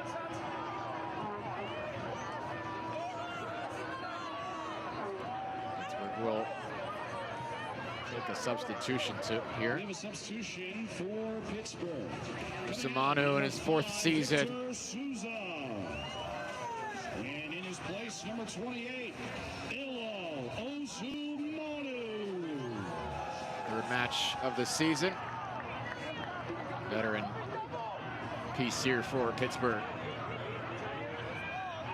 And it looks like Idrich slides to the central of those 3 center backs, and Simonu is on that left side.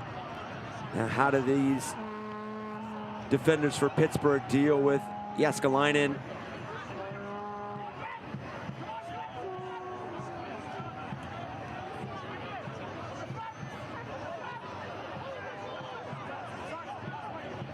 Just a little over 10 minutes left in Jacksonville's comeback efforts.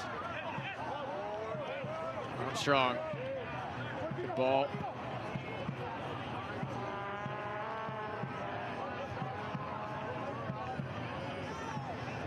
Played defensively by Baron Barnes.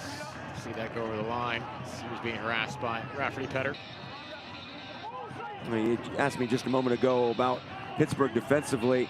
I think Rob Vincent and his coaching staff are going to look at sequences just like that, where Sporting JAX is able to build from their back, play through the midfield, and connect some passes going into the final third. They're going to want some of that predictable pressure and some of the pressing cues that we saw throughout the first half. So putting that together in a consistent fashion is going to be their goal, because they're going to like the amount of goals they scored tonight. They're just going to be very frustrated with how they settled into the game after going up 3-0. Sadler, second half substitute. Good intentions there. Thomas Roberts playing forward.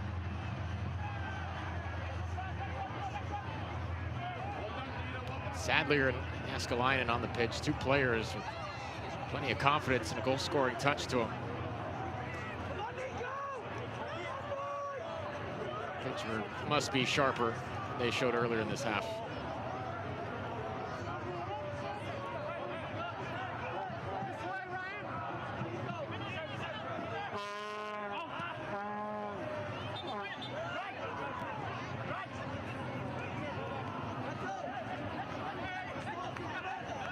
Both sides will have real things to reflect upon in terms of defensive execution moving forward.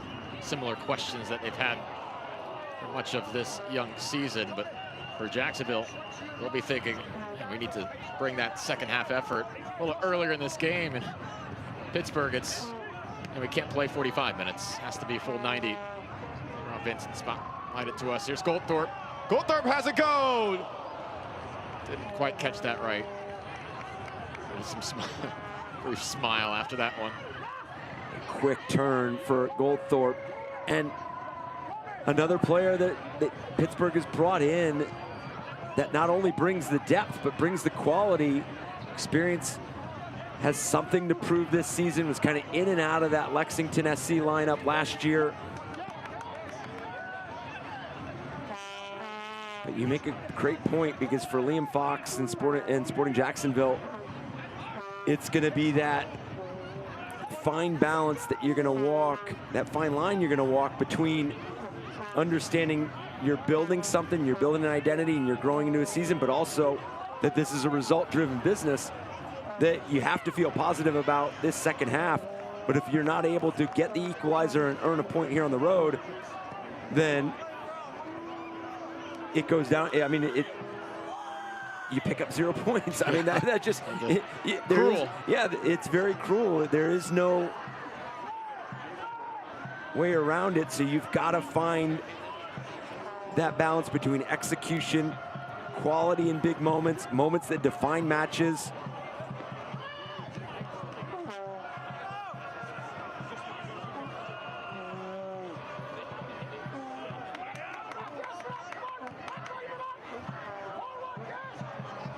And whereas in for Rob Vincent and his side,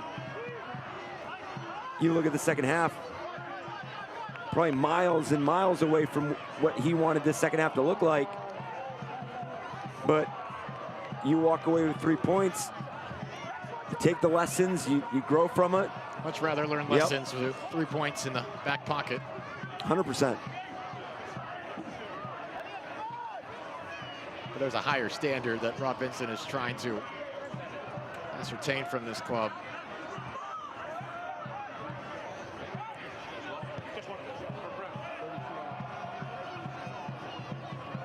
Barnes watches it roll out of play. Substitutes here momentarily. Pittsburgh player slow to get up.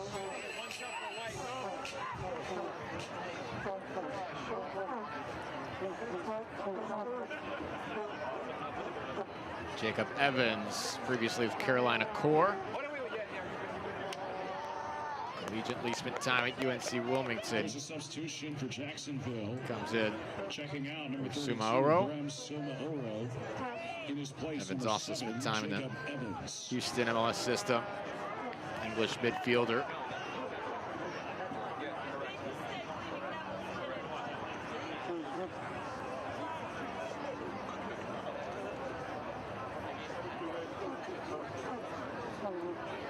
Second look at the contact. You see that left arm kind of catch Edrach. We saw it to open the match. No injuries reported for either side, and you'd love for that to continue on past tonight.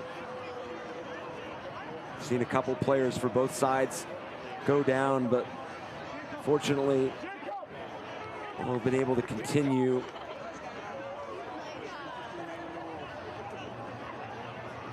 See?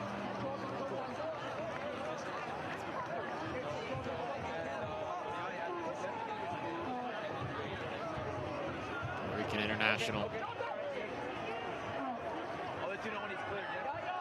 2 thumbs up right now. I don't know, I think it was 2 thumbs up at 55 minutes, but maybe only 1 thumbs up right now after the 2 goals. Yeah, this has become extremely tense. Obviously, everybody celebrating what was a historic 2025 season.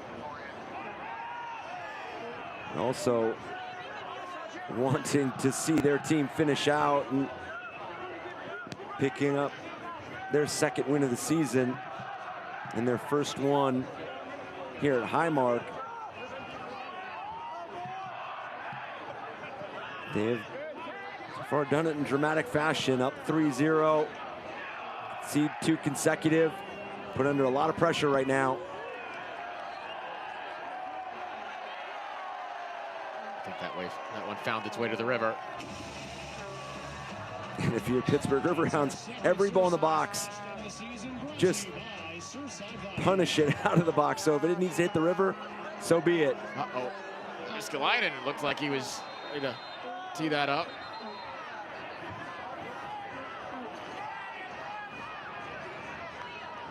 Well enough by Campuzano going the other way.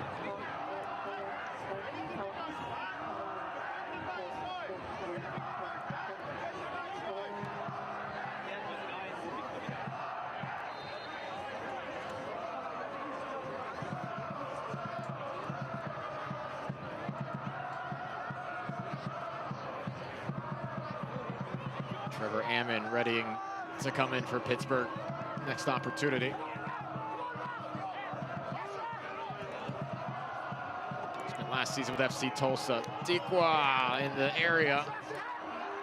Varys extinguishes the threat. Early to the 89th minute. Excellent ball down the sideline. Sprayed towards the middle. Roberts couldn't get there.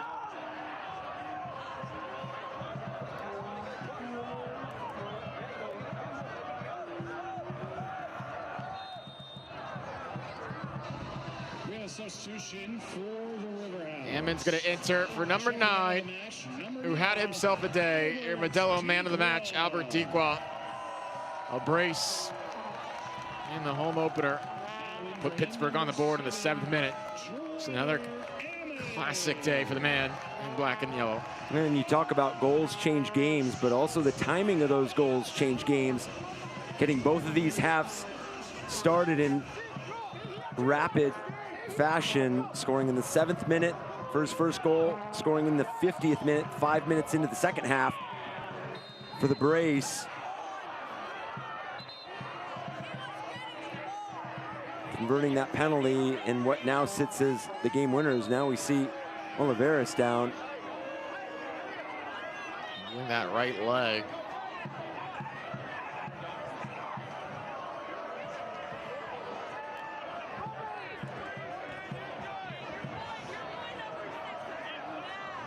Looks like it is Trevor Ammon that just came on the field, putting pressure on.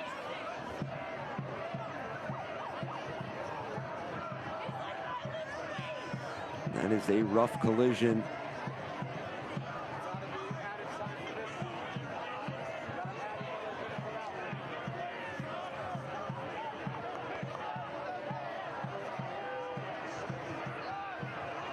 Certainly wants to get things going inside, trying to fight, scrap, and claw for a tying goal. Obviously in some pain. Take the moments that were spent there. And has to step right into clipping a 60-yard ball. 7 minutes of stoppage time. That's an extra 7 minutes to make some noise.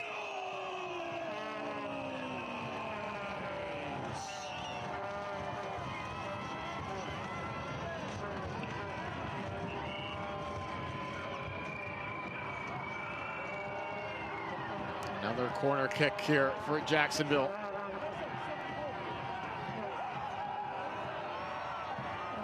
Crowd trying to help their team through the final 7.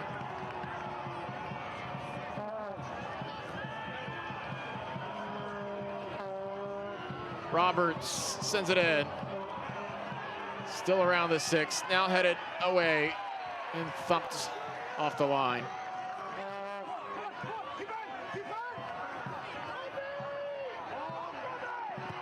Early season test for the Pittsburgh Riverhounds. Can you see this game out? They've always been a team, regardless of year, that is difficult to break down, especially at home. Got 3 points on the line, commitment to get behind the ball, to make plays as Armstrong generates an attack, but leads to a Riverhounds throw. He did well to get as far as he did on that run, just couldn't handle the return pass from Jacob Evans. And for Sporting Jacksonville, just keep Pittsburgh here. Make sure you just throw every number into this half.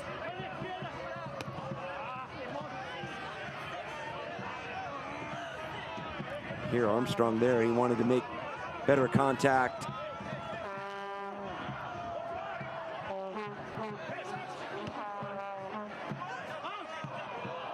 I hear some rogue vuvuzelas as well. They always find their way into the stadium. They linger from 2010. Yeah, exactly. They escaped from Cape Town. Time running out on JAX.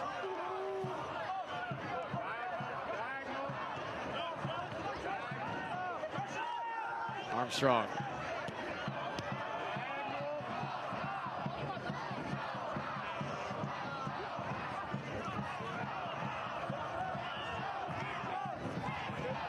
Pittsburgh really sweating this one out here.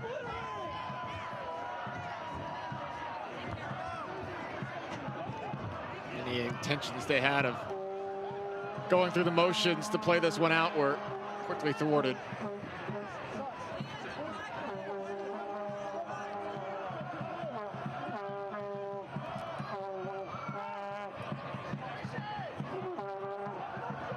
This is a preferable second half, though, for any neutral. Pittsburgh, plenty of consternation, though.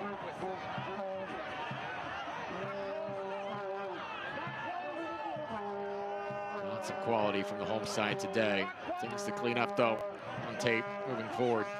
Hoping they can do that with 3 points in the pocket for the second time this season. Neville shipping it in.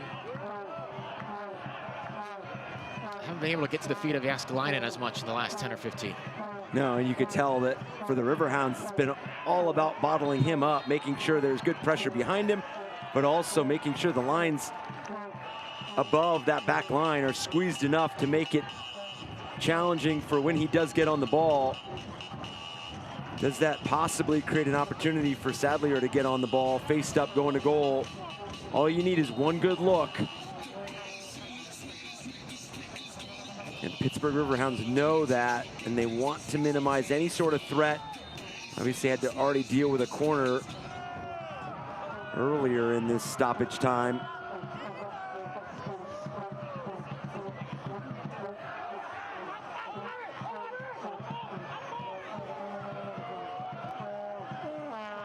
If they're able to see this game out, I mean, we talked about the learning experiences for both these groups.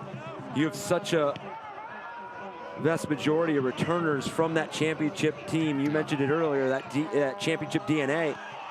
They are going to know what the standard is, and they're going to know that they've still got a lot of work to hit that standard. So it is going to be a group that is going to unquestionably hold themselves accountable to their performance and what it needs to look like going forward.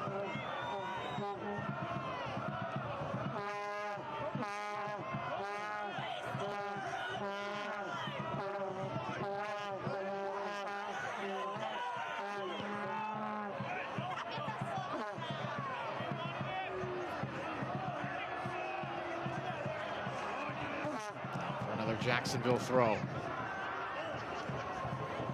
It's hard. It's hard to pinpoint exactly what is going wrong defensively here for Pittsburgh and why they have been so leaky. I'd rather figure out sooner and not have to sweat out matches like this in which they earned a better result. Whistle blows it dead. It'll be a Pittsburgh Free kick here with just about a minute left. And I do think for tonight, a lot of credit goes to Sporting Jacksonville. I think the way that they have responded to going down 3-0, the risk and reward that they've been able to showcase on the ball, the urgency, the front-footed nature, the aggressiveness, they've made it challenging for the Pittsburgh Riverhounds to get behind the ball in moments of transition, and then also when they do have that structure to properly apply the pressure and cut off some of the angles to get back on the ball and do what led to so many promising attacks in the first half, which was win possession higher up the field, where you have collective numbers, you're able to generate and sustain those opportunities. But Sporting Jacksonville, when they went down 3-0, they started to throw caution to the wind, and it paid dividends. Pittsburgh felt like they were executing their brand of soccer to a T. Will they press here for a fourth? After Jacksonville sent numbers forward. Oh, just wide of the post. Was looking to put the exclamation point. It takes enough time to salt it away. Full time in Pittsburgh. The Hounds hang on for 3 points against a resilient Sporting JAX side that gave the defending champions all they could handle. You look at the body language there after 90-plus minutes. It tells the tale. Yeah, a lot of learning that both sides are going to take from this experience, but only one team comes away with 3 points, and that's the defending champions, Pittsburgh Riverhounds. Do a good job of getting the 3 goals and seeing this game out. Obviously a bit more stressful than they wanted it to be, but do collect all 3. Highlights and recap coming up here from Highmark Stadium. Pittsburgh victorious in this beautiful facility along the riverfront. 3-2, full time. Stay with us.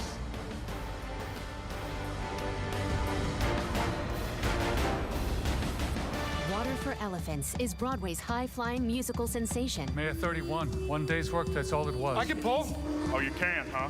Absolutely. I'll do whatever you got. And then my whole world exploded. Welcome to the circus.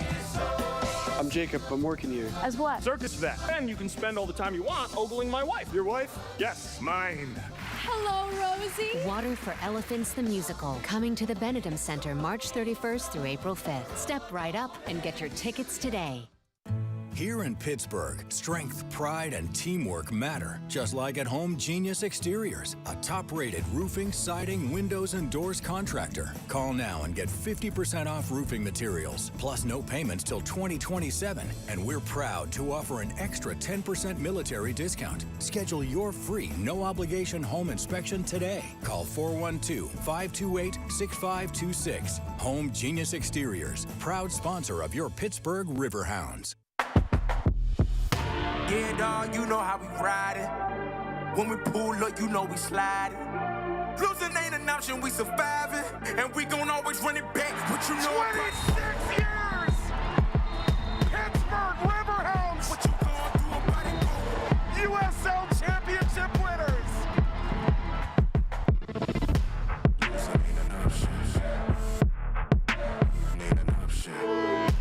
Losing ain't an option. Full time here in Pittsburgh. Riverhounds hold on for a 3-2 result against Sporting JAX here tonight. No shortage of drama. It was 3-0. Blink of an eye, it was 3-2. AJ Ricketts, Eric Dobransky. Tonight's highlights presented by Corona. Took just 7 minutes for Albert Diqua, second leading goal scorer in Hounds history, to find the back of the net. Chaotic sequence. He finds the goal.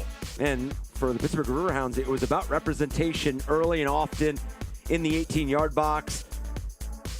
His dividends here, gets Albert Diqua on the ball, and he knows exactly where to go and how to finish. Puts his team up 1-0 within 7 minutes. And then the pressure was just getting to Sporting Jacksonville early in this match. Good turnover here, and then Sam Bassett sees the defenders retreating into their own box, and then just a lethal strike from distance. And to be fair to Sporting Jacksonville, we thought that Pittsburgh Riverhounds were off and running right now. It was 2-0. They were playing with a lot of momentum. I think we'll see that nominated on Goals of the Week, right? Yeah, it's destined Tested for goal of the week. Here's a save of the game presented by Edgar Snyder and Associates. Man, necessary touch there to get that off the crossbar. Yeah, that commitment to get back behind your goalkeeper, get the glancing header. Edrach off the post, and then when you look at the scoreline now, that is a massive intervention to preserve the 3 points. This transition moment off an attacking free kick from Sporting Jacksonville, earned the penalty, and then Albert Decoy step into the spot. A mistake defensively. You know, that was not the best penalty there from Decoy. Oliveras probably regrets that one slipped through his hands. He's made tougher saves from the spot. And this, a goal credited to Traore off the deflection. Yeah, making first contact for Sporting Jacksonville on this set piece was so important. It allowed them to get on to the second and third action, and then what proves to be the goal that pulls them right back in the match. And then you just saw them play with a bit more freedom, a lot more energy, and then doesn't matter when Jaskalainen is just pushing defenders off the ball and then tucking it away. Harvey Neville just putting it in his area. Jaskalainen has proven himself to be a more than capable professional goal scorer since making his way out of the collegiate ranks. Full-time stats here pretty even. Shots on target. Jacksonville actually a possession advantage by the time it's all said and done. The numbers tell an even story, just like the score. Yeah, you're going to take a lot of positives away from Sporting Jacksonville's performance, but obviously not picking up any points. And then for Pittsburgh Riverhounds, clinical when they needed to. They won the loud moments, and they're the ones walking away with 3 points. Partner enjoyed it.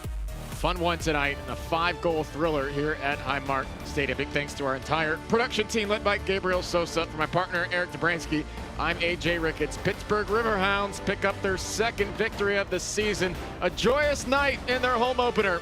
3-2, the final score. From Pittsburgh, we bid you good night.